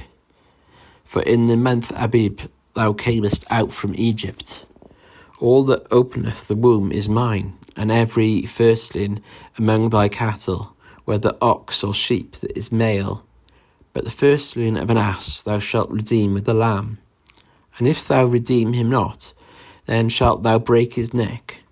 All the firstborn of thy sons thou shalt redeem, and none shall appear before me empty. 6 days thou shalt work, but on the 7th day thou shalt rest. In earing time and in harvest thou shalt rest, and thou shalt observe the feast of weeks, of the first fruits of wheat harvest, and the feast of ingathering at the year's end. Thrice in the year shall all your men children appear before the Lord God, the God of Israel, for I will cast out the nations before thee, and enlarge thy borders, neither shall any man desire thy land. When thou shalt go up to appear before the Lord thy God thrice in the year, thou shalt not offer the blood of my sacrifice with leaven, neither shall the sacrifice of the feast of the Passover be left unto the morning. The first of the firstfruits of thy land thou shalt bring unto the house of the Lord thy God. Thou shalt not seethe a kid in his mother's milk. And the Lord said unto Moses, Write thou these words, for after the tenor of these words I have made a covenant with thee and with Israel. And he was there with the Lord 40 days and 40 nights. He did neither eat bread nor drink water. And he wrote upon the tables the words of the covenant, the 10 commandments. And it came to pass, when Moses came down from Mount Sinai with the 2 tables of testimony in Moses' hand, when he came down from the mount, that Moses wist not that the skin of his face shone, while he talked with them. And when Aaron and all the children of Israel saw Moses, behold, the skin of his face shone, and they were afraid to come nigh him. And Moses called unto them, and Aaron and all the rulers of the congregation returned unto him. And Moses talked to them. And afterwards all the children of Israel came nigh. And he gave them in commandments all that the Lord had spoken with him in Mount Sinai. Until Moses had done speaking with them, he put a veil on his face. But when Moses went in before the Lord to speak with him, he took the veil off until he came out. And he came out and spake unto the children of Israel that which he was commanded.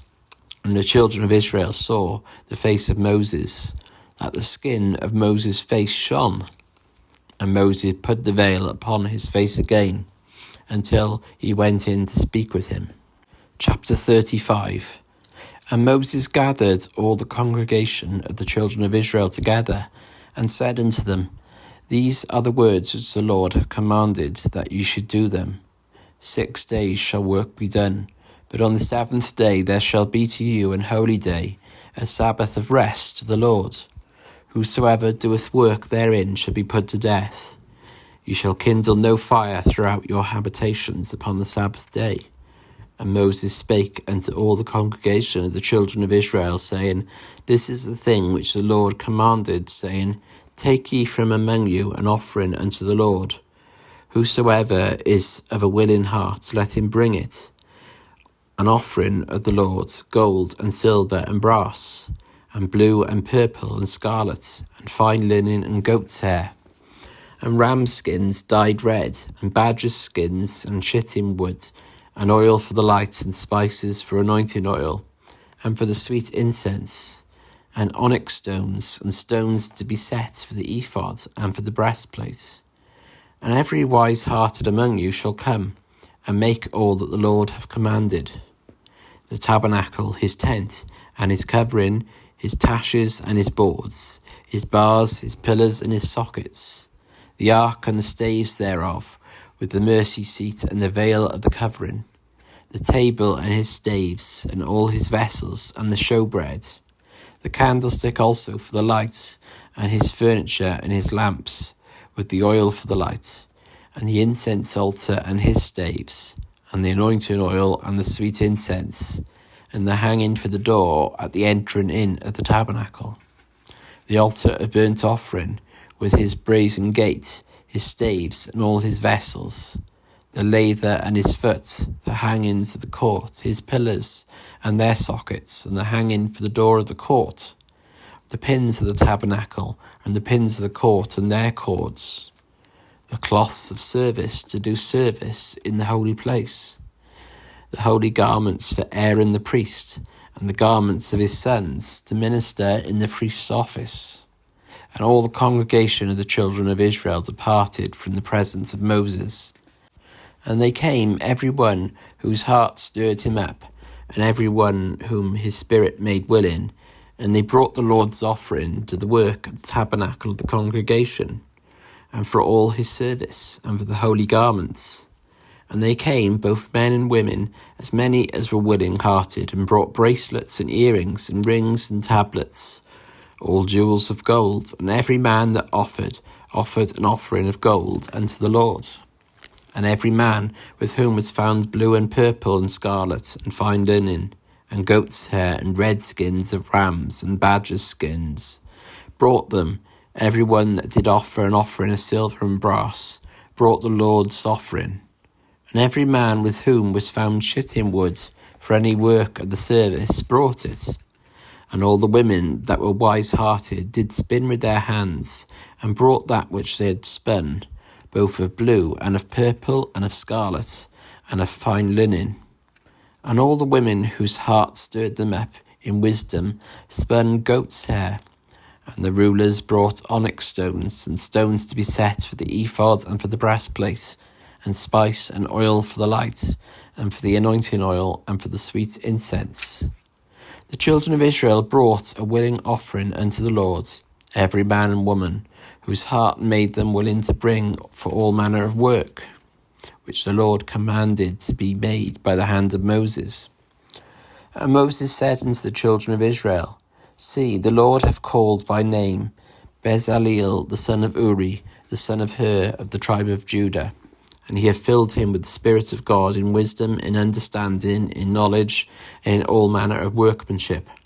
and to devise curious works, to work in gold and in silver and in brass, and in the cutting of stones to set them, and in carving of wood, to make any manner of cunning work. And he hath put in his heart that he may teach, both he and Aholiab the son of Ahisamach of the tribe of Dan. Them have he filled with wisdom of heart, to work all manner of work, of the engraver and of the cunning workman, and of the embroiderer in blue and in purple, in scarlet, in fine linen, and of the weaver, even of them that do any work, and of those that devise cunning work. Chapter 36. Then wrought Bezaleel and Aholiab, and every wise-hearted man in whom the Lord put wisdom and understanding, to know how to work all manner of work for the service of the sanctuary, according to all that the Lord had commanded. And Moses called Bezaleel and Aholiab, and every wise-hearted man, in whose heart the Lord had put wisdom, even every one whose heart stirred him up to come unto the work to do it. And they received of Moses all the offering which the children of Israel had brought for the work of the service of the sanctuary, to make it withal. And they brought yet unto him free offerings every morning. And all the wise men that wrought all the work of the sanctuary came every man from his work which they made. And they spake unto Moses, saying, The people bring much more than enough for the service of the work which the Lord commanded to make. And Moses gave commandment, and they caused it to be proclaimed throughout the camp, saying, Let neither man nor woman make any more work for the offering of the sanctuary. So the people were restrained from bringing, for the stuff they had was sufficient for all the work to make it, and too much. And every wise-hearted man among them that wrought the work of the tabernacle made 10 curtains of fine twined linen, and blue and purple, and scarlet, with cherubims of cunning work made he them. The length of one curtain was 28 cubits, and the breadth of one curtain 4 cubits. The curtains were all of one size. And he coupled the 5 curtains one unto another, and the other 5 curtains he coupled one unto another. And he made loops of blue on the edge of one curtain from the selvage in the coupling. Likewise he made in the uttermost side of another curtain in the coupling of the second. 50 loops made he in one curtain, and 50 loops made he in the edge of the curtain which was in the coupling of the second. The loops held one curtain to another. And he made 50 taches of gold, and coupled the curtains one unto another with the taches. So it became one tabernacle. And he made curtains of goat's hair for the tent over the tabernacle. 11 curtains he made them. The length of one curtain was 30 cubits, and 4 cubits was the breadth of the curtain. The 11 curtains were of one size. And he coupled 5 curtains by themselves, and 6 curtains by themselves. And he made 50 loops upon the uttermost edge of the curtain in the coupling. And 50 loops made he upon the edge of the curtain which coupleth the second. And he made 50 taches of brass to couple the tent together, that it might be one. And he made a covering for the tent of ram's skins dyed red, and a covering of badger's skins above that. And he made boards for the tabernacle of shittim wood standing up. The length of a board was 10 cubits, and the breadth of a board 1 cubit and a half. One board had 2 tenons, equally distant one from another. Thus did he make for all the boards of the tabernacle. And he made boards for the tabernacle, 20 boards for the south side southward, and 40 sockets of silver he made under the 20 boards. 2 sockets under one board for his 2 tenons, and 2 sockets under another board for his 2 tenons. And for the other side of the tabernacle, which is toward the north corner, he made 20 boards, and there 40 sockets of silver, 2 sockets under one board, and 2 sockets under another board. And for the sides of the tabernacle westward, he made 6 boards, and 2 boards made he for the corners of the tabernacle in the 2 sides. And they were coupled beneath, and coupled together at the head thereof, to one ring, Thus he did to both of them in both the corners. And there were 8 boards, and their sockets were 16 sockets of silver, under every board 2 sockets. And he made bars of shittim wood, 5 for the boards of the one side of the tabernacle, and 5 bars for the boards of the other side of the tabernacle, and 5 bars for the boards of the tabernacle for the sides westward. And he made the middle bar to shoot through the boards from the one end to the other. And he overlaid the boards with gold, and made their rings of gold to be places for the bars, and overlaid the bars with gold. And he made a veil of blue and purple and scarlet, and fine twined linen, with cherubims made he it of cunning work. And he made thereunto 4 pillars of shittim wood, and overlaid them with gold. Their hooks were of gold, and he cast for them 4 sockets of silver. And he made an hanging for the tabernacle door of blue, and purple and scarlet, and fine twined linen of needlework. And the 5 pillars of it with their hooks, and he overlaid their chapiters and their fillets with gold, but their 5 sockets were of brass. Chapter 37. And Bezaleel made the ark of shittim wood. 2 cubits and a half was the length of it, and a cubit and a half the breadth of it, and a cubit and a half the height of it.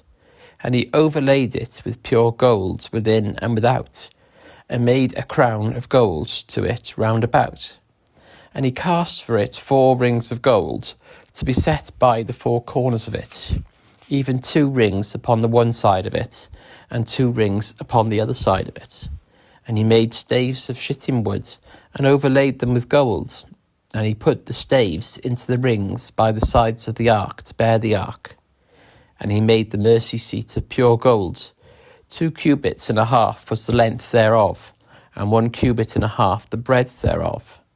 And he made 2 cherubims of gold, beaten out of 1 piece made he them, on the 2 ends of the mercy seat. 1 cherub on the end of this side, and another cherub on the other end of that side. Out of the mercy seat made he the cherubims on the 2 ends thereof. And the cherubims spread out their wings on high, and covered with their wings over the mercy seat, with their faces one to another. Even to the mercy seat were the faces of the cherubim. And he made the table of shittim wood. 2 cubits was the length thereof, and a cubit the breadth thereof, and a cubit and a half the height thereof. And he overlaid it with pure gold, and made thereunto a crown of gold round about. Also he made thereunto a border of a hand breadth round about, and made a crown of gold for the border thereof round about. And he cast for it 4 rings of gold, and put the rings upon the 4 corners that were in the 4 feet thereof. Over against the border were the rings, the places for the staves to bear the tabernacle. And he made the staves of shittim wood, and overlaid them with gold to bear the table. And he made the vessels which were upon the table, his dishes and his spoons and his bowls and his covers, to cover withal of pure gold. And he made the staves of shittim wood, and overlaid them with gold. And he made the holy anointing oil and the pure incense of sweet spices, according to the work of the apothecary. Chapter 38. And he made the altar of burnt offering of shittim wood. 5 cubits was the length thereof, and 5 cubits the breadth thereof. It was 4 square, and 3 cubits the height thereof. And he made the horns thereof on the 4 corners of it. The horns thereof were of the same. And he overlaid it with brass.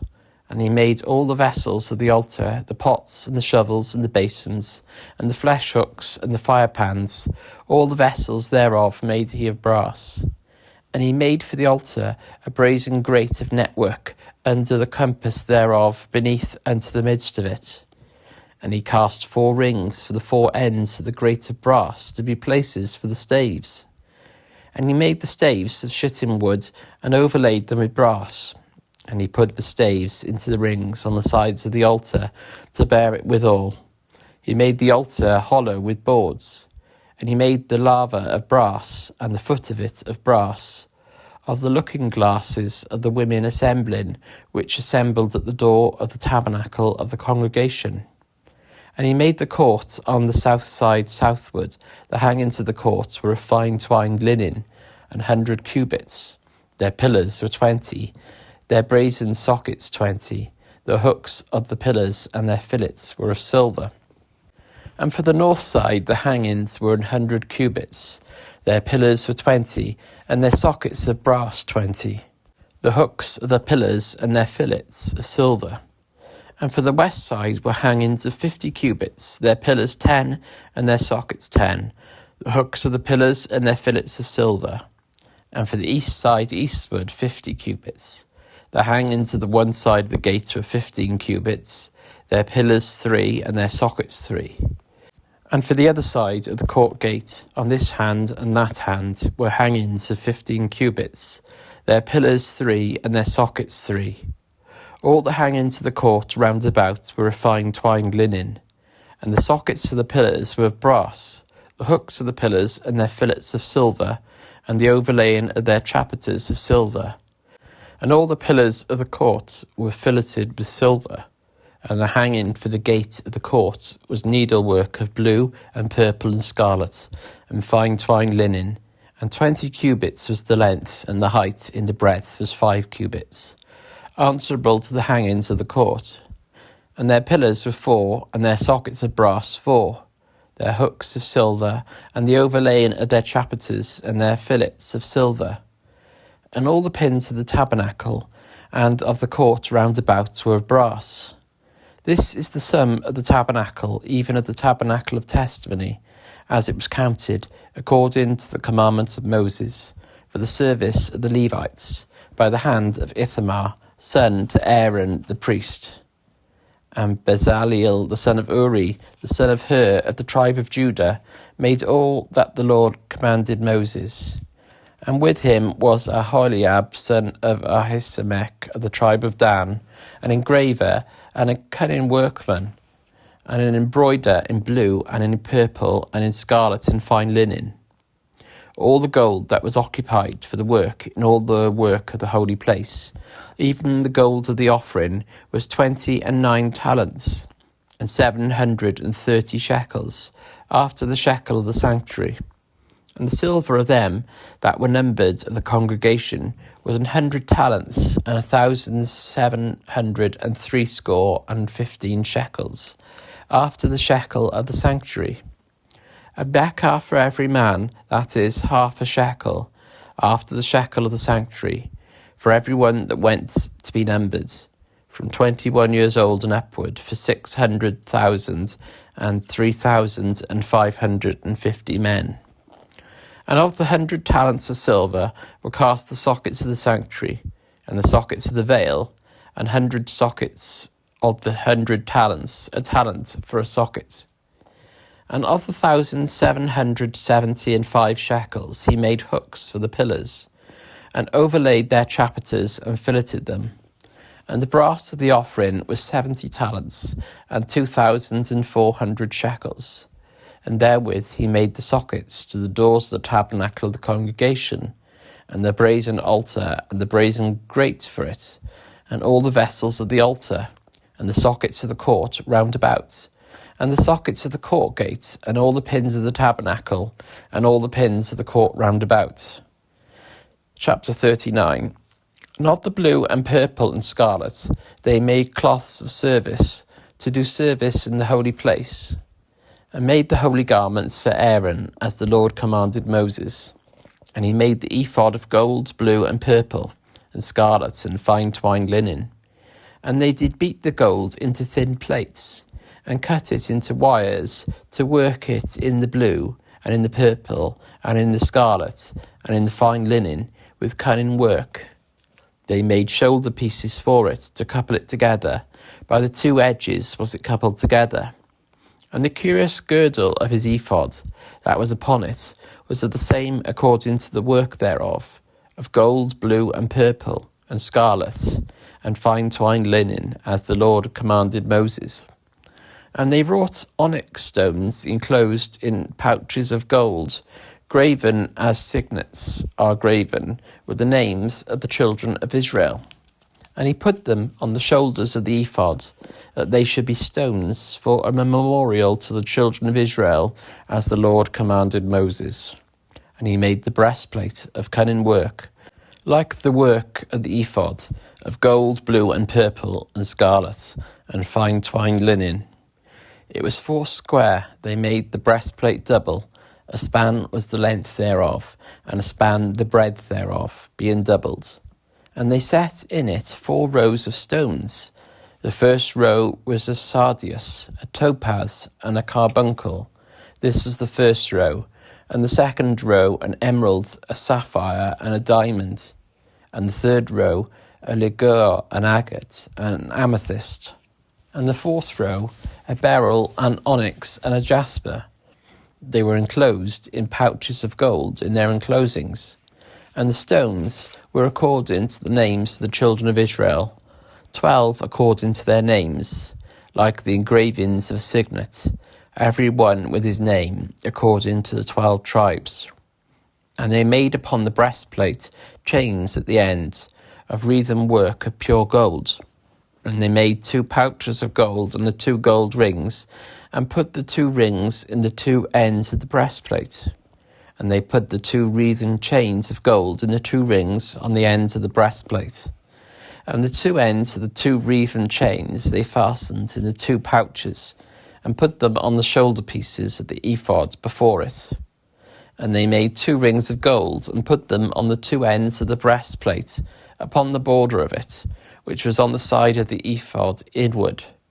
And they made 2 other golden rings, and put them on the 2 sides of the ephod underneath, toward the 4th part of it, over against the other coupling thereof, above the curious girdle of the ephod.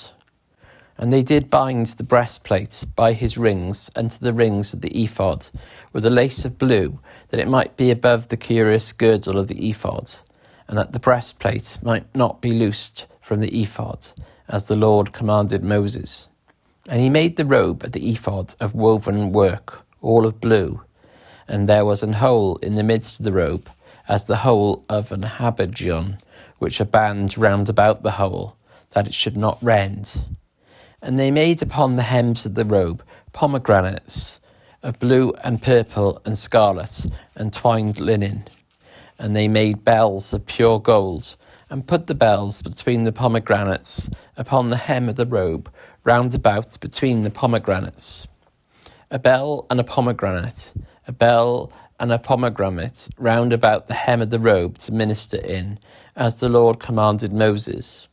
And they made coats of fine linen of woven work for Aaron and for his sons, and a mitre of fine linen, and goodly bonnets of fine linen, and linen breeches of fine twined linen, and a girdle of fine twined linen, and blue and purple and scarlet, of needlework, as the Lord commanded Moses. And they made the plate of the holy crown of pure gold, and wrote upon it a writing like to the engravings of a signet, Holiness to the Lord. And they tied unto it a lace of blue, to fasten it on high upon the mitre, as the Lord commanded Moses. Thus was all the work of the tabernacle of the tent of the congregation finished. And the children of Israel did according to all that the Lord commanded Moses, so did they.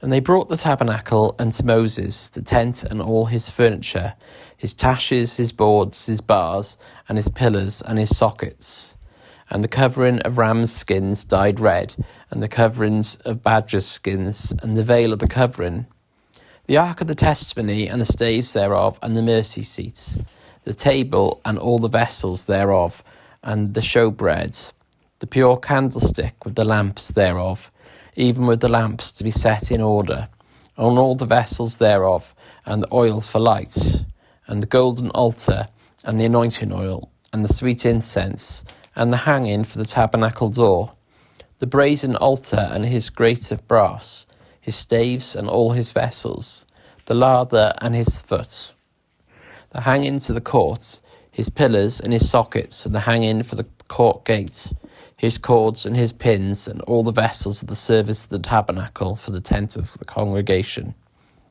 the cloths of service, to do service in the holy place, and the holy garments for Aaron the priest and his sons' garments, to minister in the priest's office.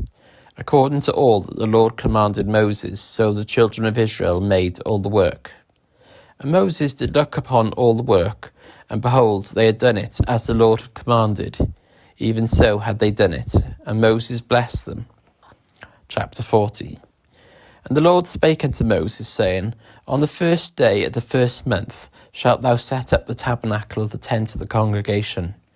And thou shalt put therein the ark of the testimony, and cover the ark with the veil. And thou shalt bring in the table, and set it in order the things that are to be set in order upon it. And thou shalt bring in the candlestick, and light the lamps thereof. And thou shalt set the altar of gold for the incense before the ark of the testimony, and put the hanging of the door to the tabernacle. And thou shalt set the altar of the burnt offering before the door of the tabernacle of the tent of the congregation. And thou shalt set the laver between the tent of the congregation and the altar. And thou shalt put water therein. And thou shalt set up the court round about, and hang up the hanging at the court gate. And thou shalt take the anointing oil, and anoint the tabernacle, and all that is therein, and shalt hallow it, and all the vessels thereof, and it shall be holy. And thou shalt anoint the altar of the burnt offering, and all his vessels, and sanctify the altar, and it shall be an altar most holy. And thou shalt anoint the laver and its foot, and sanctify it. And thou shalt bring Aaron and his sons unto the door of the tabernacle of the congregation, and wash them with water. And thou shalt put upon Aaron the holy garments, and anoint him, and sanctify him, that he may minister unto me in the priest's office. And thou shalt bring his sons, and clothe them with coats. And thou shalt anoint them, as thou didst anoint their father, that they may minister unto me in the priest's office. For their anointing shall surely be an everlasting priesthood throughout their generations.